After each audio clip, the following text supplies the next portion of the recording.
Alhamdulillahirabbil alamin wassalatu wassalamu ala asyrafil anbiya'i wal mursalin wa ala alihi wa sahbihi wa man tabi'ahum bi ihsan ila yaumiddin.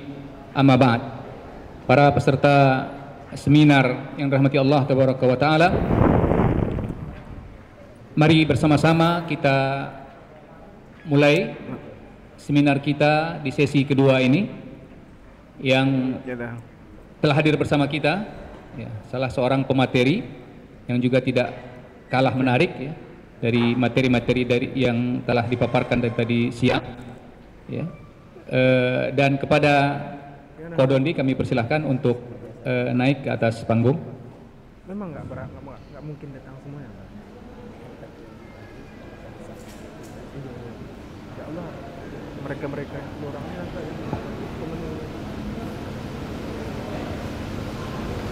oh yang di mana nih, di sini?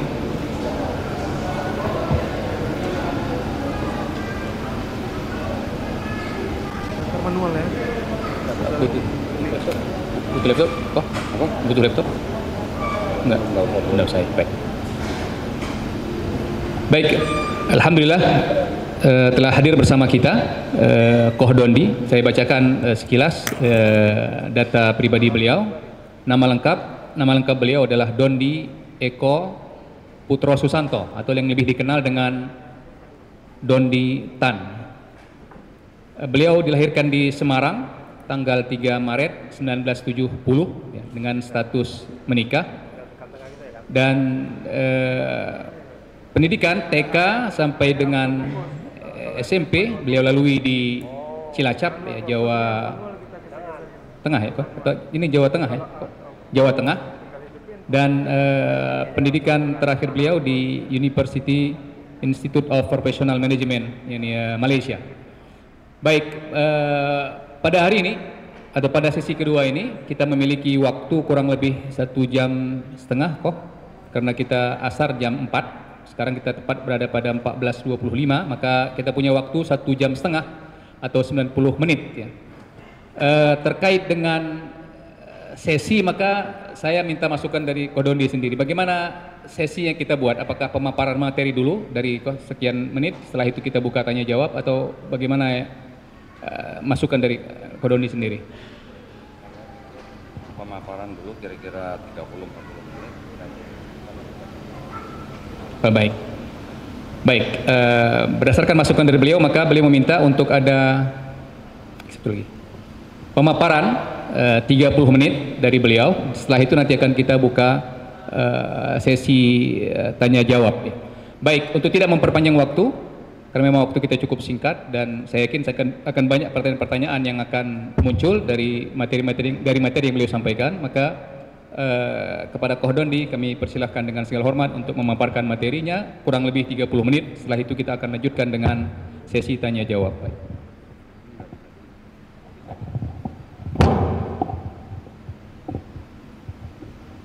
Baik, bismillahirrahmanirrahim. Assalamualaikum warahmatullahi wabarakatuh. Innalhamdulillah nahmaduhu wa nasta'inuhu wa nastaghfiruh wa na'udzu billahi min syururi anfusina wa min sayyiati a'malina may yahdihillahu fala mudhillalah wa may yudlil fala hadiyalah. Asyhadu an la ilaha illallah wahdahu la syarikalah wa asyhadu anna Muhammadan abduhu wa rasuluh. Allahumma shalli wa sallim wa barik ala sayidina Muhammadin wa ala alihi wa sahbihi ajmain. Amma ba'd. Alhamdulillah, senang sekali saya bisa berada di hadapan Bapak Ibu sekalian di sini dalam rangka ini judulnya pelatihan kristologi ya, pelatihan dai-dai gitu. Bukan. Oh, seminar besok ya yang pelatihan ya. Kalau yang besok pelatihan baru bicaranya ya. Baik, nah jadi kita di dalam seminar kali ini kita akan membicarakan tentang benteng akidah umat Islam. Umat Islam Indonesia seperti kita tahu dari 280 juta ya kurang lebih di Indonesia, saat ini mungkin kurang lebih sekitar 240 jutaan ya.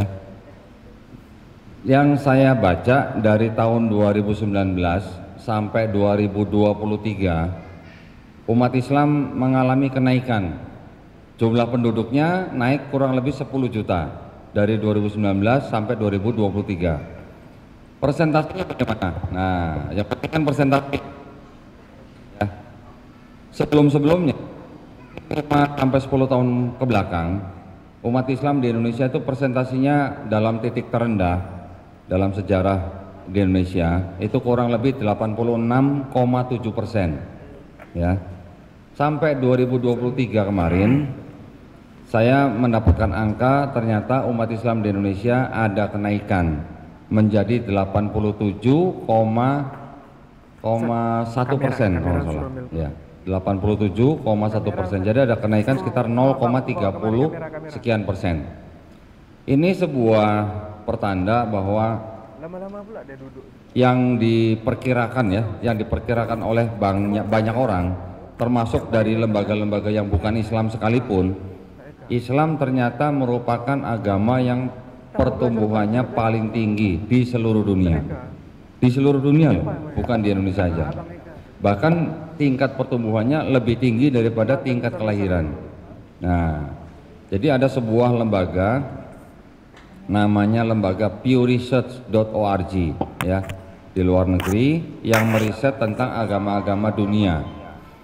Umat Islam di seluruh dunia diperkirakan nanti akan kurang lebih sama dengan Kristen yang digabungkan semua ya. Bapak Ibu mungkin kalau tahu Kristen itu kan macam-macam. Ada Kristen Katolik, Kristen Protestan, Kristen Ortodoks, Anglikan, Lutheran dan sebagainya. Dari semua kelompok Kristen itu kalau digabungkan sekarang memang masih menjadi agama yang terbesar di seluruh dunia. Tetapi kalau dipisah-pisah ya, dipisah-pisah karena apa? Karena kalau kita lihat di Indonesia aja, Katolik dan Protestan itu agama yang berbeda atau sama, Pak? Berbeda, di KTP berbeda ya, Katolik sendiri, Protestan sendiri, cuman nama Protestan itu di pemerintah ditulis sebagai Kristen, bukan Protestan. Harusnya Protestan, gitu. Karena di bawah Protestan nanti banyak lagi. Karena itu menjadi agama yang terpisah, kalau kita pisahkan, Islam sudah menjadi agama yang terbesar di seluruh dunia sejak tahun 2000. Tahun 2000, 24 tahun yang lalu, Islam sudah menjadi agama terbesar di seluruh dunia kalau Kristennya kita pisah-pisah. Nah, kalau Kristennya digabung-gabung, nanti akan sama dengan jumlah Islam di seluruh dunia kira-kira pada tahun 2050. Ya. Tetapi nanti 2070 diperkirakan Islam akan melewati semua Kristen walaupun digabung. Nah, jadi memang Islam adalah agama yang pertumbuhannya paling tinggi di seluruh dunia. Baik, ini adalah sebuah kabar yang menggembirakan buat kita ya sebagai umat Islam. Namun kita tidak boleh lengah atau kita harus tetap waspada bahwa karena banyaknya Islam termasuk di Indonesia, maka umat Islam menjadi target, menjadi sasaran yang sangat menggiurkan bagi saudara-saudara kita dari kalangan Kristen. Kenapa begitu? Karena memang mereka ditugaskan oleh agama mereka untuk mencari orang supaya masuk agama mereka. Ya. Ada ayatnya yaitu di Matius 28 ayat 19 dikatakan, karena itu pergilah, jadikanlah semua bangsa muridku, baptislah mereka dalam nama Bapa dan Putra dan Roh Kudus. Nah, itu ayatnya. Jadi kalau belum dibaptis belum selesai urusannya, belum selesai urusan mereka gitu, belum selesai pekerjaan mereka. Tentu saja karena di Indonesia umat Islam adalah umat yang terbanyak ya, bahkan boleh dikatakan paling banyak di seluruh dunia, maka kita menjadi sasaran yang empuk buat mereka. Mereka menggelontorkan biaya untuk kristenisasi itu tidak main-main ya, sangat besar. Bapak Ibu kalau bisa buka di Google, ketik Joshua Project, Joshua Project, nanti akan keluar. Kita bisa pilih negara Indonesia, nanti Bapak Ibu bisa lihat kantong-kantong Kristen yang ada di Indonesia. Nah, jadi memang betul di dalam negara Indonesia ada aturan atau ada bahkan di dalam Undang-Undang Dasar 1945 setiap warga negara itu dijamin haknya untuk memeluk dan menjalankan ajaran dan agamanya masing-masing. Tetapi di Indonesia juga kita mempunyai aturan bahwa kita dilarang mensiarkan agama kepada orang atau kelompok orang yang sudah beragama. Nah, ya. Jadi kita tidak boleh mengajak orang yang sudah beragama untuk masuk agama kita. Aturan itu ada di dalam keputusan bersama dua menteri, Menteri Agama dan Menteri Dalam Negeri, nomor 1 tahun 79, bab 3 pasal 4. Oh, sampai hafal saya tuh nomor-nomornya ya. Jadi contohnya yang dilarang itu apa? Door to door, ketok-ketok pintu rumah orang, ya, ketok-ketok pintu rumah orang yang sudah beragama diajak masuk agama mereka. Itu nggak boleh. Nah, masalahnya seperti kita nih. Kita yang mungkin menerima tamu, ya. Kemudian kita diberikan sesuatu, terus kemudian kita diajak ke agama mereka, tapi kita tolak dengan kekerasan misalnya. Boleh nggak? Nggak boleh, ya. Ibu-ibu misalnya didatengin tamu, misionaris gitu. Ibu-ibu lari ke dapur, ambil gagang sapu misalnya. Dikejar-kejar misalnya tuh misionarisnya pakai gagang sapu. Nanti kalau ada yang foto, ibu pegang gagang sapu, yang lain misionarisnya pegang kitab, yang salah kira-kira yang mana, Bu? Kira-kira gitu. Yang pegang gagang sapu pasti yang bermasalah dijadikan masalah gitu ya. Jadi kita harus pandai-pandai bagaimana ya melawan program kristenisasi ini di setiap lini ya. Dari mulai rumah pribadi kita sampai ke lingkungan RT RW dan seterusnya. Saya dan Yayasan Pembina Mu'alafat Tauhid yang berpusat di Surabaya, kami selain membina para mu'alaf, juga kami melakukan perang pemikiran. Ya. Perang pemikiran ini adalah bentuknya sebagai bentuk dialog atau debat dengan kalangan Kristen. Memang karena Kristen dan Islam saja yang masing-masing agama misi ya. Agama lain bisa dikatakan bukan agama misi. Makanya kita hanya mentargetkan juga kepada kalangan Kristen yang memang mereka tugasnya melakukan kristenisasi.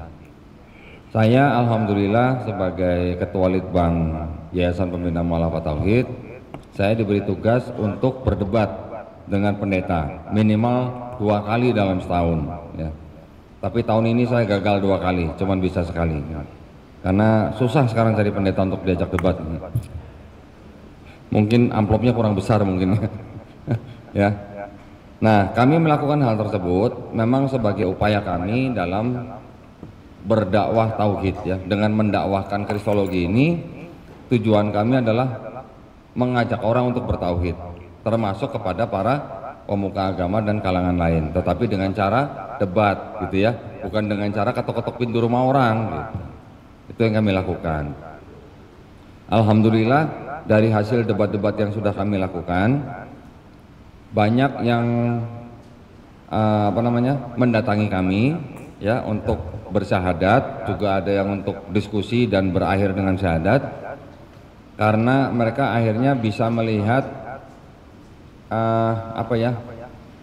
kejanggalan atau keanehan daripada ajaran agama mereka berdasarkan kitab-kitab yang ada ya, berdasarkan perbedaan kitab-kitab yang ada di dalam agama mereka sendiri.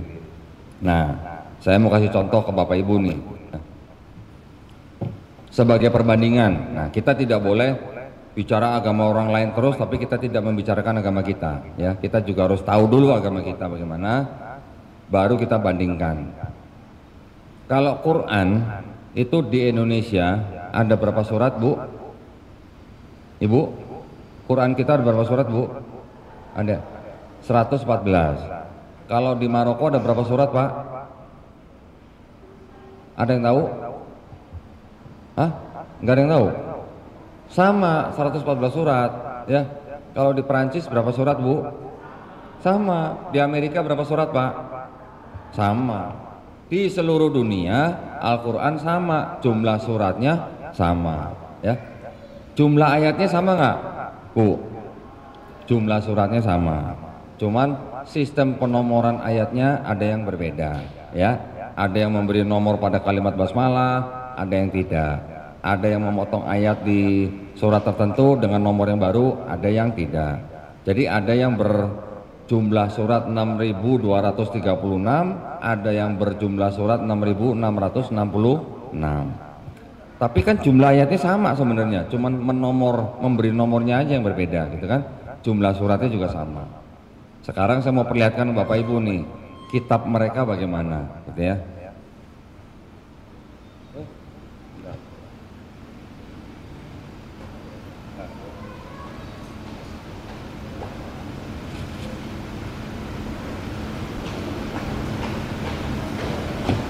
Nah, ini ada kitab dari Kristen Katolik. Tebel ya Bu ya.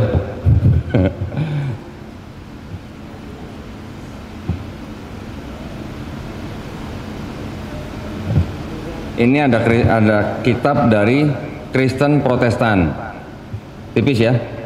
Kalau ini yang dipegang oleh jemaat orang Kristen kebanyakan, ini tipis kan, enak dibawa kemana-mana begini kan. Kalau yang ini kan susah ditebel begini, kan ketebelan gitu. Ya. Ini ada 73 surat. Saya pakai kata surat aja nih biar Bapak Ibu familiar gitu ya. Yang Protestan ini ada 66 surat. Jadi ada 7 surat di sini ditolak di sini. Tidak boleh, mereka tidak masukkan dalam kitab mereka. Sudah selesai belum nih Pak? Belum Pak. Ini masih di plastik ini.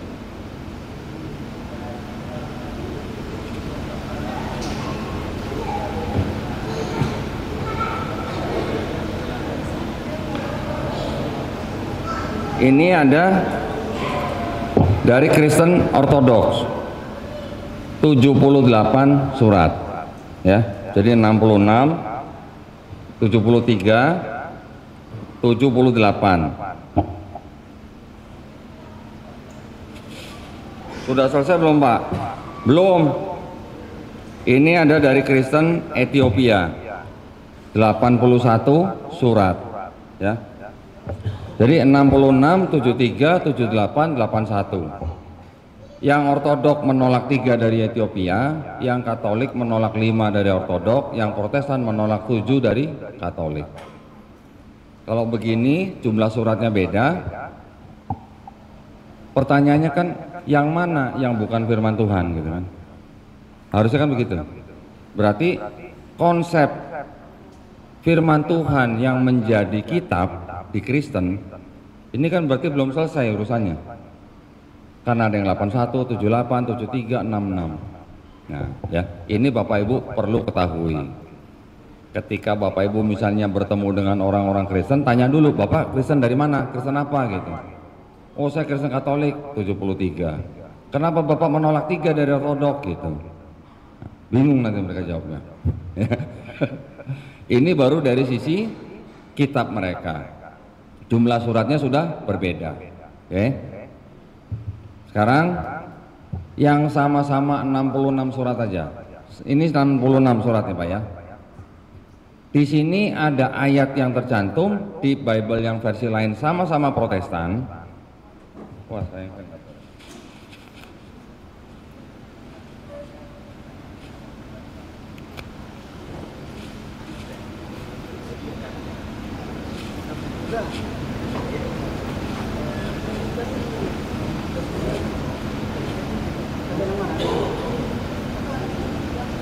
saya saya nggak bawa. Jadi ada Protestan itu juga punya kitab dengan versi yang berbeda-beda lagi. Sama-sama 66 surat, tapi ada ayat yang di sini ada, di versi lain tidak ada. Ya, contoh yang saya mau tampilkan itu adalah versi namanya antara King James Version yang ini. Ini sama-sama Protestan ya, Pak ya. 66 surat, tetapi ada ayat yang di sini ada, di versi yang lain tidak ada. Versi yang lain tidak ada tuh versi apa? Ada versi New International Version, ada versi Revised Standard Version, nanti ada lagi versi yang lain, yang mana ada ayat di sini ada, di Bible yang lain tidak ada. Kenapa bisa begitu? Karena Bible yang versi-versi lain itu menerjemahkan dari dokumen-dokumen yang lebih tua. Kalau yang ini menerjemahkan dari dokumen-dokumen yang agak mudaan gitu. Abad-abad muda gitu, abad-abad ke-15-16 gitu. Nah, kalau begitu adanya berarti yang sama-sama 66 kitab aja atau surat itu jumlahnya ayatnya sudah berbeda. Dengan surat-suratnya yang ini jumlahnya juga berbeda. Berarti konsep firman Tuhan yang jadi kitab bermasalah gitu ya. Kalau di Quran ada perbedaan nggak cara bacanya antara Indonesia dengan misalnya di negara lain gitu. Ada Pak, itu yang namanya qiraah sabah ya. Cuman cara bacanya aja yang beda gitu. Tapi kalau dalam MTQ internasional misalnya, juri-jurinya ada nggak yang menyalahkan bacaan tertentu gitu? Enggak, diterima gitu kan. Misalnya jurinya nih terbiasa membaca mushaf hafaz misalnya, ketika qorinya membaca mushaf waras gitu, disalahkan nggak Pak? Enggak, karena mereka menerima gitu ya. Yang ada hanyalah variasi bacaan, bukan variasi surat, bukan variasi ayat gitu. Nah, kira-kira Bapak Ibu mau tahu nggak ayat apa yang di sini ada, di sini nggak ada gitu misalnya? Mau ya? Oh, itu yang ditunggu-tunggu ya ternyata.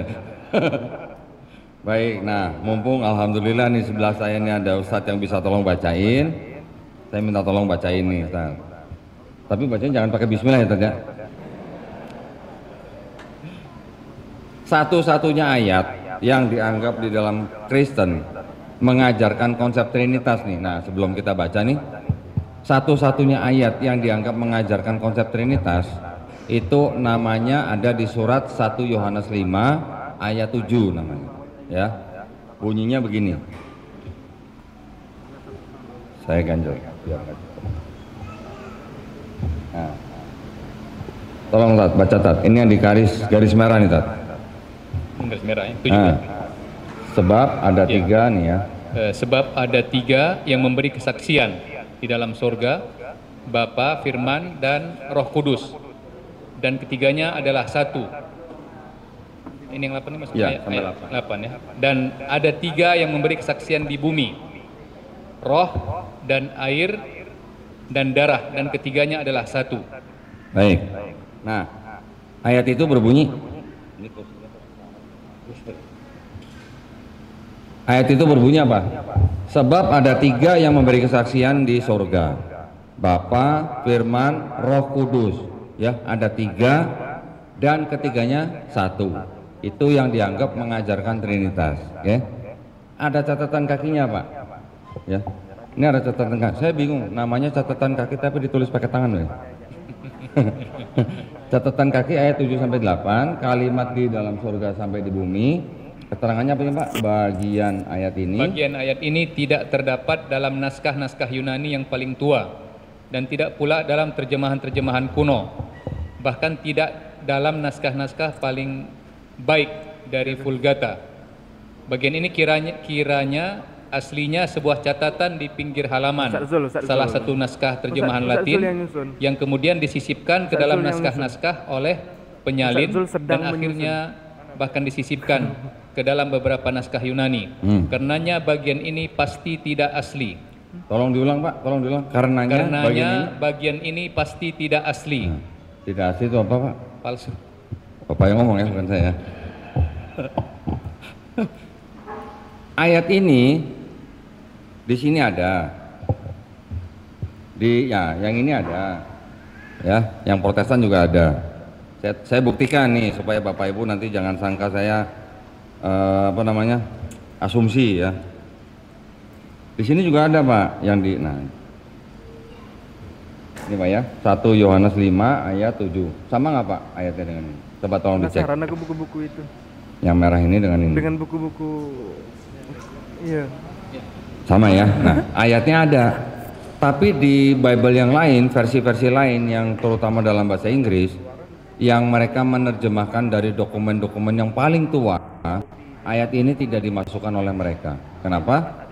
Karenanya ayat ini pasti tidak asli. Jadi sering saya bertanya kepada pemuka agama Kristen, Pak, kalau ada ayat yang dianggap begini tidak asli, kalau begitu ini firman Tuhan atau bukan? Kalau pendetanya jujur, mereka kan bilang bukan. Saya pernah berdebat dengan seorang pendeta senior, ya, namanya Pendeta Budi Asali. Saya tahu pendeta ini dari semenjak saya masih kafir. Gitu. Ketika saya bisa akhirnya berhadapan dengan Pendeta Budi Asali ini, saya tahu dia cukup jujur walaupun orangnya mungkin gayanya, mungkin kalau dalam bahasa Jakarta songong gitu ya. tapi dia jujur. Ketika berdebat dengan saya tanya, Enggak, Pak, aku enggak ada. 1 Yohanes 5 ayat 7 itu firman Tuhan bukan? Dia berani menjawab bukan. Nah, padahal ketika saya bertanya, saya sudah pegang ini Pak, di tangan kiri Pak. Jadi saya tanya sambil begini, Pak, 1 Yohanes 5 ayat 7 itu firman Tuhan bukan? Dia udah ngeliat ini, dia bilang bukan. Jujur kan Pak? Setelah itu saya tanya lagi, kalau begitu kitab yang Bapak pegang itu kitab suci bukan Pak? Saya bilang. Dia bilang bukan. Nah, kalau dia bilang itu firman Tuhan, lebih parah jadinya. Saya tinggal buka, saya suruh kameramen zoom, ditayangkan malah lebih parah ya. Tapi dia jujur gitu. Nah, jadi mereka juga mengakui bahwa ada ayat sisipan di dalam kitab mereka. Kalau di Quran ada nggak ayat sisipan Bu? Insya Allah nggak ada ya, insya Allah nggak ada. Jadi kalau Quran dijanjikan atau diturunkan oleh Allah Subhanahu Wa Taala dan Allah sendiri yang menjanjikan untuk dijaga, betul kan? Pernah nggak kita baca di Quran atau baca di hadis Allah Subhanahu Wa Taala yang menurunkan Taurat, Zabur, Injil dan dijanjikan untuk dijaga? Pernah dengar Pak? Pernah baca? Tidak pernah ya? Maka itulah ya, mungkin karena tidak dijanjikan dijaga jadi begini nih gitu, ya. Dan ini pun bisa dipastikan ini bukan ditulis oleh yang disebut dengan Nabi Musa alaihissalam, apalagi oleh Nabi Daud alaihissalam atau Nabi Isa alaihissalam sendiri. Kita sendiri tidak pernah membaca atau mendengar Nabi Musa alaihissalam menulis kitab Taurat, Nabi Daud alaihissalam menulis kitab Zabur, Nabi Isa alaihissalam menulis kitab Injil. Tidak pernah. Bahkan yang disebut dengan Injil oleh orang Kristen yaitu 4 gospel ya, Matius, Markus, Lukas, Yohanes. Menurut ahli-ahli Perjanjian Baru sendiri, itu yang nulis bukan orang yang saksi mata langsung. Yang menulis bukan orang yang mengenal saksi mata langsung. Ya, jadi ibaratnya orang-orang yang menulis itu adalah orang-orang yang tidak pernah ketemu dengan Yesus, ya. Tidak pernah jalan-jalan bareng Yesus, tidak pernah ibaratnya ngopi bareng Yesus gitu. Nah, kalau gitu saya ngopi dulu ya. Dengar kopi jadi pengen ngopi sebentar ya.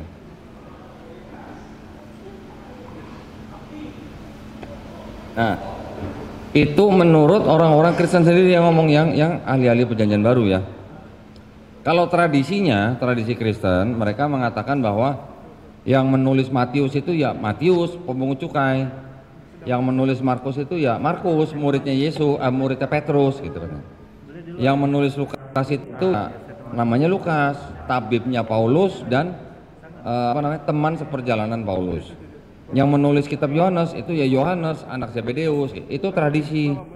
Tradisi itu adanya baru di abad kedua, ketika nama-nama itu diatributkan oleh bapak-bapak gereja kepada 4 kitab itu ya. Yang pertama memberi nama Matius Markus namanya Santo Papias tahun 130 Masehi. Yang memberi nama Matius Lukas Yohanes itu namanya Santo Irenaeus tahun 180 Masehi. Namanya cuma diatributkan gitu.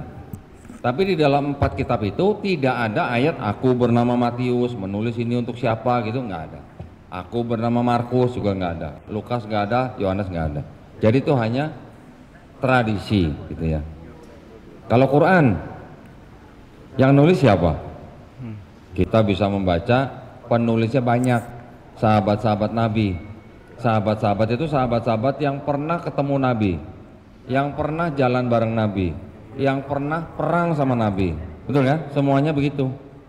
Ibaratnya orang-orang atau sahabat-sahabat yang pernah ngopi bareng Nabi ibaratnya.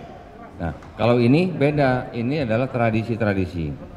Sedangkan kalau kita lihat lagi di dalam kitab mereka, ya, tadi ada Perjanjian Lama, Perjanjian Baru. Yang Perjanjian Baru tadi ada 4 kitab. Setelah 4 kitab ini ada Kisah Para Rasul, baru ada yang namanya surat-surat Paulus. Nah, yang dianggap surat-surat Paulus ini ada 13 surat. 13 surat dari 27 surat berarti udah berapa persen? Hampir 50% ya. Jadi Kristen itu sebenarnya berpusat pada ajaran Paulus. Padahal ternyata menurut ahli-ahli Perjanjian Baru sendiri, dari 13 surat-surat Paulus itu yang benar-benar ditulis oleh Paulus hanya 7. Yang 6 ditulis sama Paulin. Oh, siapa Pak Paulin, Pak? Bukan nama perempuan ya. Paulin adalah orang-orang yang mengikuti pemikiran Paulus. Nah, jadi sebenarnya kalau mau disebut Kristen itu agama yang dibawa oleh Yesus, betul apa salah? Kira-kira salah. Yesus tidak pernah mengucapkan kata Kristen aja, nggak pernah. Mengajarkan kekristenan pun tidak pernah. Karena iman Kristen bagaimana? Iman Kristen itu kan orang Kristen harus mengaku Yesus sebagai Tuhan dan Juru Selamat yang mati di atas kayu salib untuk menebus dosa manusia. Sedangkan Yesus tidak pernah mengajarkan konsep seperti itu. Yang diajarkan Yesus adalah apa? Malah seperti Islam. Apa yang kita lakukan di dalam Islam itu juga dilakukan oleh Yesus di dalam kitab Kristen. Ya. Yesus sunat, Yesus puasa, Yesus sholatnya sujud, Yesus nggak makan babi. Yesus juga diceritakan ya, walaupun kita tidak mengimani yang disalib adalah Yesus. Yesus ketika disalib jenazahnya dikafani. Nah sekarang umat beragama apa yang laki-lakinya disunat, puasa, nggak makan babi, sholatnya sujud, jenazahnya dikafani. Lah kan malah kita. Berarti boleh dikatakan kita yang mengikuti sunnah Yesus di Bible kalau begitu dong. Ya. Nanti ada orang Kristen bilang, kalau bilang Yesus Islam atau Muslim, berarti orang Islam kenapa nggak dibaptis gitu. Kita dibaptis nggak Pak? Sebagai orang Islam. Kita juga dibaptis. Kapan dibaptis orang Islam? Ketika mandi besar. Ya, orang Islam ketika mandi besar itu sama maknanya dengan baptisnya orang Yahudi sebenarnya. Ya, sedang menyucikan diri sama maknanya. Cuman kalau di Arab Saudi kan air susah gitu ya. Jadi Allah SWT mengganti dengan mandi besar. Insya Allah begitu ya. Maknanya sama antara baptisnya orang Yahudi dan mandi besarnya Islam. Tapi baptisnya Kristen itu yang berbeda. Baptis dalam Kristen mereka menyatakan iman bahwa Yesus sebagai Tuhan dan Juru Selamat.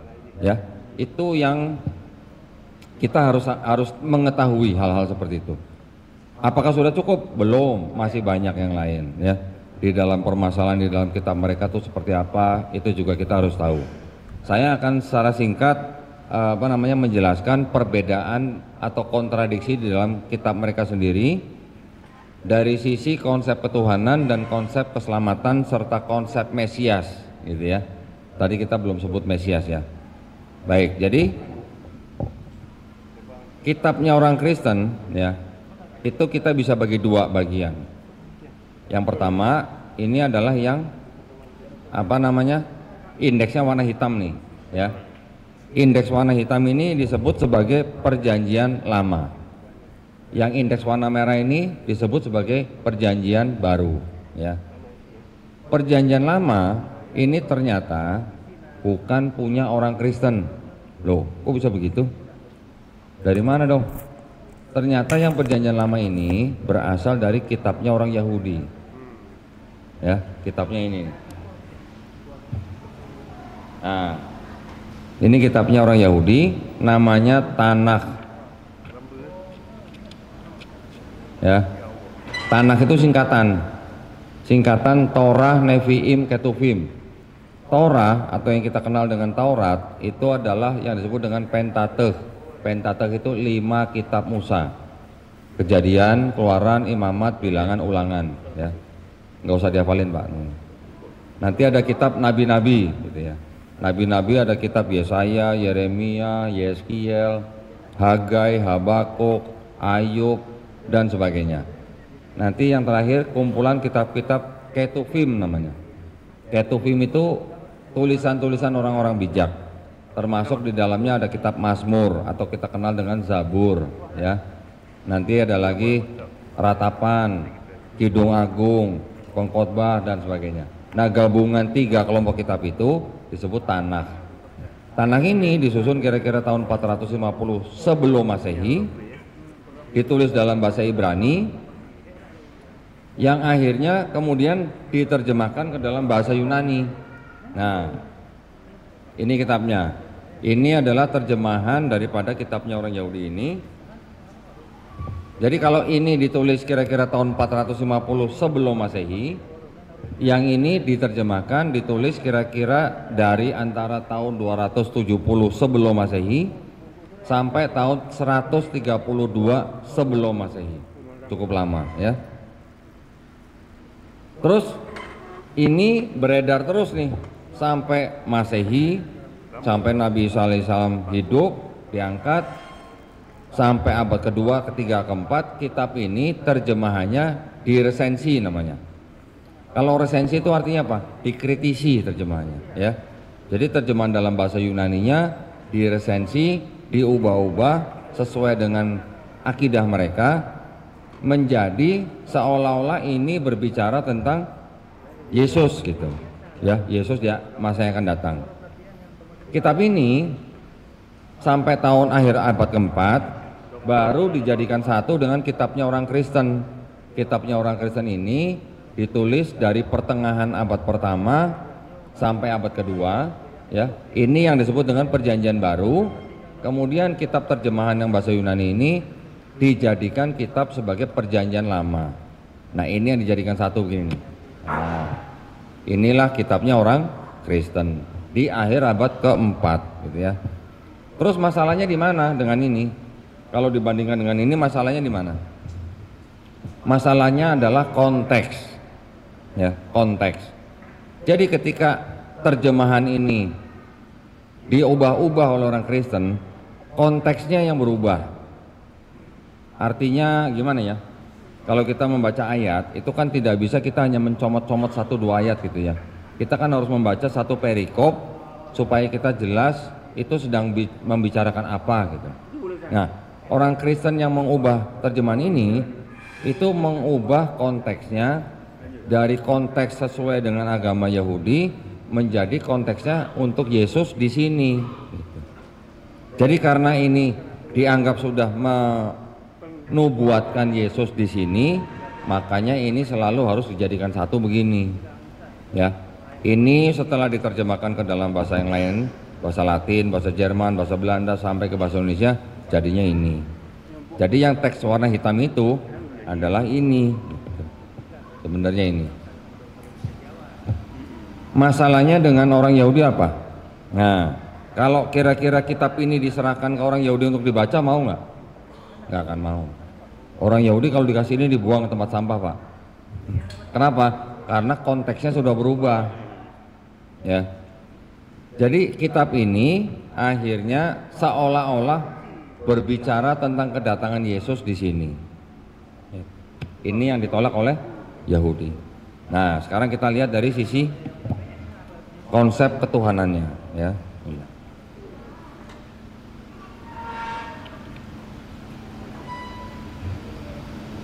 Di dalam kitabnya orang Yahudi bisa dikatakan ini konsep ketuhanannya sebenarnya tauhid, sama dengan Islam, ya, monoteis. Ada ayat-ayat yang mengatakan begini di dalam Ulangan 6 ayat 4, Shema Israel, Adonai Eloheinu, Adonai Ehad. Bahasa apa itu? Bahasa Ibrani. Saya cuma taunya itu doang. Itu artinya apa? Dengarlah hai bangsa Israel, Tuhan Allah kita, Tuhan itu Esa. Tadi ada kata Ehad gitu ya. Adonai Eloheinu, Adonai Ehad. Kita sering baca, mungkin hampir tiap hari kita baca ya. Qul huwallahu ahad. Sama itu artinya sebenarnya. Jadi sebenarnya orang Yahudi juga mengakui Tuhan itu Esa. Selain itu, nanti ada ayat yang mengatakan Tuhan itu bukan manusia, Tuhan itu bukan anak manusia. Bilangan 23 ayat 19. Nanti dikatakan lagi di Keluaran 9 ayat 14. Tidak ada sesuatu apapun yang serupa dengan aku Tuhan di bumi. Sama nggak dengan walam yakullahu kufuwan ahad? Sama. Kalau yang tadi bilangan 23:19 mengatakan Tuhan bukan manusia, Tuhan bukan anak manusia, sama nggak dengan lam yalid walam yulada? Sama gitu ya. Jadi orang Yahudi juga tidak mengakui Tuhan bisa jadi manusia, Tuhan bisa jadi anak manusia. Tidak ada sesuatu apapun yang serupa dengan Tuhan di bumi. Nanti ada lagi Keluaran 33 ayat 20. Tidak ada manusia yang dapat memandang aku dan tetap hidup. Ada yang begitu. Ada lagi nanti di 1 Raja-Raja 8:27. Langit yang menguasai segala langit tidak dapat memuat engkau, memuat Tuhan. Mereka juga mengakui langit nggak cuma satu, ada berapa langit gitu. Ya, kita di Islam juga mengetahui bahwa ada 7 langit. Nanti ada lagi Hosea 11 ayat 9, Tuhan bukan manusia. Ayub 9:32, Tuhan bukan manusia. Nanti ada lagi Maleakhi 3 pasal 6, Tuhan tidak berubah. Jadi kalau Tuhan bukan manusia, Tuhan bukan anak manusia, tidak ada yang serupa dengan Tuhan di bumi, tidak ada yang dapat memandang Tuhan dan tetap hidup, Tuhan tidak berubah. Berarti di dalam agama Yahudi mereka juga mengakui Tuhan bukan makhluk, sama dengan Islam kan gitu. Tapi ternyata ketika masuk ke dalam agama Kristen, Tuhan yang bukan jadi manusia itu, yang bukan manusia dan bukan anak manusia, tiba-tiba bisa jadi Yesus. Orang Kristen mempercayai Yesus adalah Tuhan yang menjelma jadi manusia. Nah, dari mana idenya? Kok Tuhan bisa jadi manusia? Kan gitu. Ini yang harus kita pelajari ini. Supaya jangan kita kalau berdebat atau dengan mereka, kita hanya bilang Tuhan bukan manusia. Ini ayatnya. Mereka bilang Tuhan manusia. Ini ayatnya. Kapan ketemunya gitu. Kalau kita tidak tahu duduk permasalahannya gitu kan. Kita harus tahu dari mana mereka mendapat ide bahwa Tuhan itu bisa jadi manusia.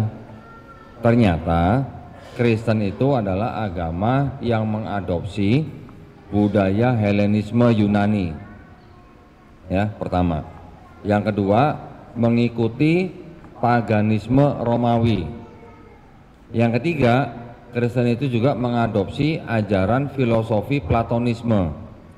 Nah, 3 ini yang mempengaruhi timbulnya agama Kristen. Helenisme itu apa? Bapak Ibu ada yang kenal, ada yang tahu dewa Zeus? Hah? Nggak tahu ya? Tahu ya dewa Zeus ya? Tahu dari mana Pak? Oh cerita, bukan dari judi online Pak ya? Nah, Jakarta lagi marak judi online. Dewa Zeus itu dianggap sebagai dewa yang paling tinggi di Yunani ya. Dewa ini adalah dianggap sebagai dewa yang mungkin bahasanya apa ya? Celamitan gitu kali ya. Bisa punya banyak anak begitu, anaknya sampai 100 gitu. Dari apa? Dari dewi yang lain dan juga dari manusia. Jadi dianggapnya dewa Zeus ini bisa punya anak dari dewi yang lain atau bisa punya anak dari perempuan manusia, yang mana nanti anaknya ini disebut setengah manusia setengah dewa. Gitu, ya. Kristen juga begitu. Tuhan disebut dengan Tuhan yang paling tinggi itu adalah disebut Bapa. Atau mereka sebutnya Allah gitu ya, tapi saya nyebutnya Allah bukan Allah, karena di dalam kitab mereka tulis Allahnya itu dalam bahasa Indonesia tanpa tasdid, jadi saya bacanya Allah gitu. Bapa yang disebut sebagai Tuhan yang paling tinggi ini bisa punya anak dari manusia, anaknya disebut sepenuhnya Tuhan, sepenuhnya manusia. Konsepnya mirip kan gitu, konsepnya mirip, cuman mungkin detailnya beda gitu ya. Mereka juga mengadopsi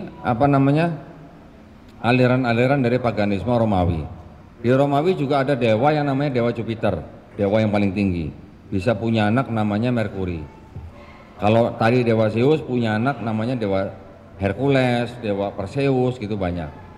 Romawi ada dewa Jupiter, punya anak Merkuri dan sebagainya. Platonisme itu adalah ajaran Plato, filsuf ya, filsuf dari orang yang bernama Plato yang mengajarkan tentang bagaimana dunia ini tercipta, bagaimana pikiran bisa mendapatkan hikmah dan sebagainya. Itu adalah ajaran-ajaran Plato. Yang ketiga unsur ini yang membentuk Kristen. Jadi Kristen ini sebenarnya juga diciptakan oleh orang Yahudi, tapi orang-orang Yahudi yang terpapar oleh ajaran Helenisme. Karena apa?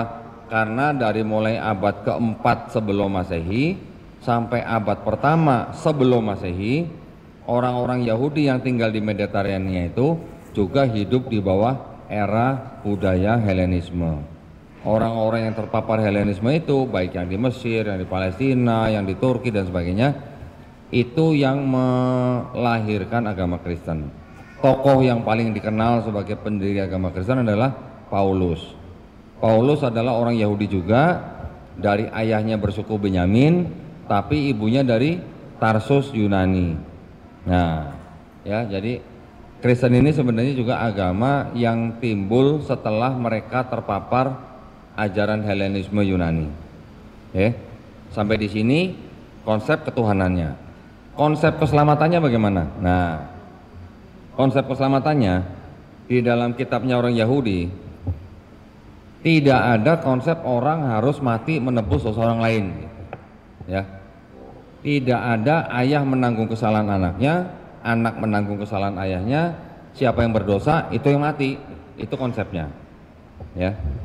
Jadi siapa yang berdosa kalau dia bertobat dia selamat. Ada ayat lagi yang mengatakan kalau tadi yang ayah tidak menanggung kesalahan anaknya, anaknya tidak menanggung kesalahan ayahnya, ada di Ulangan 24 ayat 16 dan juga ada di Yeskiel 18 ayat 20 sampai 21. Ada juga ayat yang mengatakan di Yesaya 1 pasal 16 sampai 18, bertobat lebih baik daripada mempersembahkan hewan kurban. Basuhlah, jauhkanlah perbuatan-perbuatan jahatmu dari depan mataku, depan Tuhan, mata Tuhan maksudnya. Berhentilah berbuat jahat, belajarlah berbuat baik, kendalikan orang kejam, usahakan keadilan. Sama nggak Pak dengan amar ma'ruf nahi mungkar Pak? Mirip ya. Baiklah, marilah kita berperkara.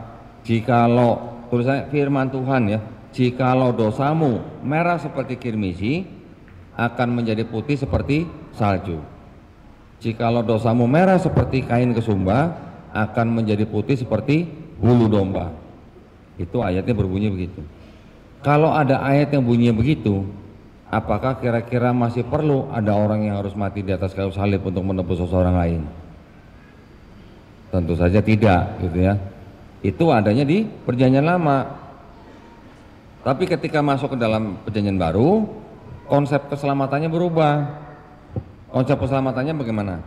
Menurut Paulus nih ya, jikalau kamu tidak mengaku Yesus sebagai Tuhan dan Juru Selamat yang sudah mati di atas kayu salib untuk menebus dosa kamu, kamu tidak akan selamat. Itu konsepnya dari Paulus. Sedangkan Yesus sendiri mengajarkan di dalam kitab gospel mereka bahwa kalau kamu tidak bertobat dan menjadi seperti anak kecil ini, kamu tidak akan selamat atau masuk surga. Berarti antara ajaran Yesus dan ajaran Paulus ini juga sudah terjadi kontradiksi, ya. Dalam satu kitab ini dan satu kitab Perjanjian Lama kontradiksi, di dalamnya antara Yesus dan Paulus juga kontradiksi. Ya. Sudah berapa menit, Pak? Setengah jam lebih ya. Saya tutup sedikit dengan konsep Mesiasnya. Konsep Mesias di dalam Yahudi itu juga berbeda dengan konsep Mesias dalam Kristen. Orang Yahudi mengakui bahwa nanti akan ada seorang Mesias. Mesias itu adalah orang yang dianggap nantinya akan menjadi raja bangsa Israel. Ya, orang ini nanti akan datang harus dari keturunan Raja Daud melalui anaknya Raja Salomo atau kita kenal dengan Nabi Sulaiman alaihissalam. Kemudian yang kedua, Mesias yang akan datang itu yang akan menjadi raja bangsa Israel itu benar-benar murni manusia, bukan Tuhan yang menjelma jadi manusia. Ya. Sedangkan kalau kita lihat baca di kitabnya orang Kristen, Yesus dianggap sebagai keturunan Daud, tetapi Yesus bukan anak kandung Yusuf. Di sini yang menjadi keturunan Daud adalah Yusuf, ayah daripada Yesus, tetapi ayah tiri ya, bukan ayah kandung. Jadi kalau anak adopsi oleh orang Yahudi, kata mereka apa? Sorry bro, nggak diterima kalau anak adopsi. Ya. Jadi Yesus tidak bisa disebut sebagai keturunan Daud, tidak bisa disebut sebagai Mesias yang akan datang itu oleh orang Yahudi, karena Yesus bukan keturunan langsung daripada Raja Daud melalui Salomo. Gitu. Ya. Kemudian Yesus juga oleh orang Kristen dianggap Tuhan yang menjelma jadi manusia.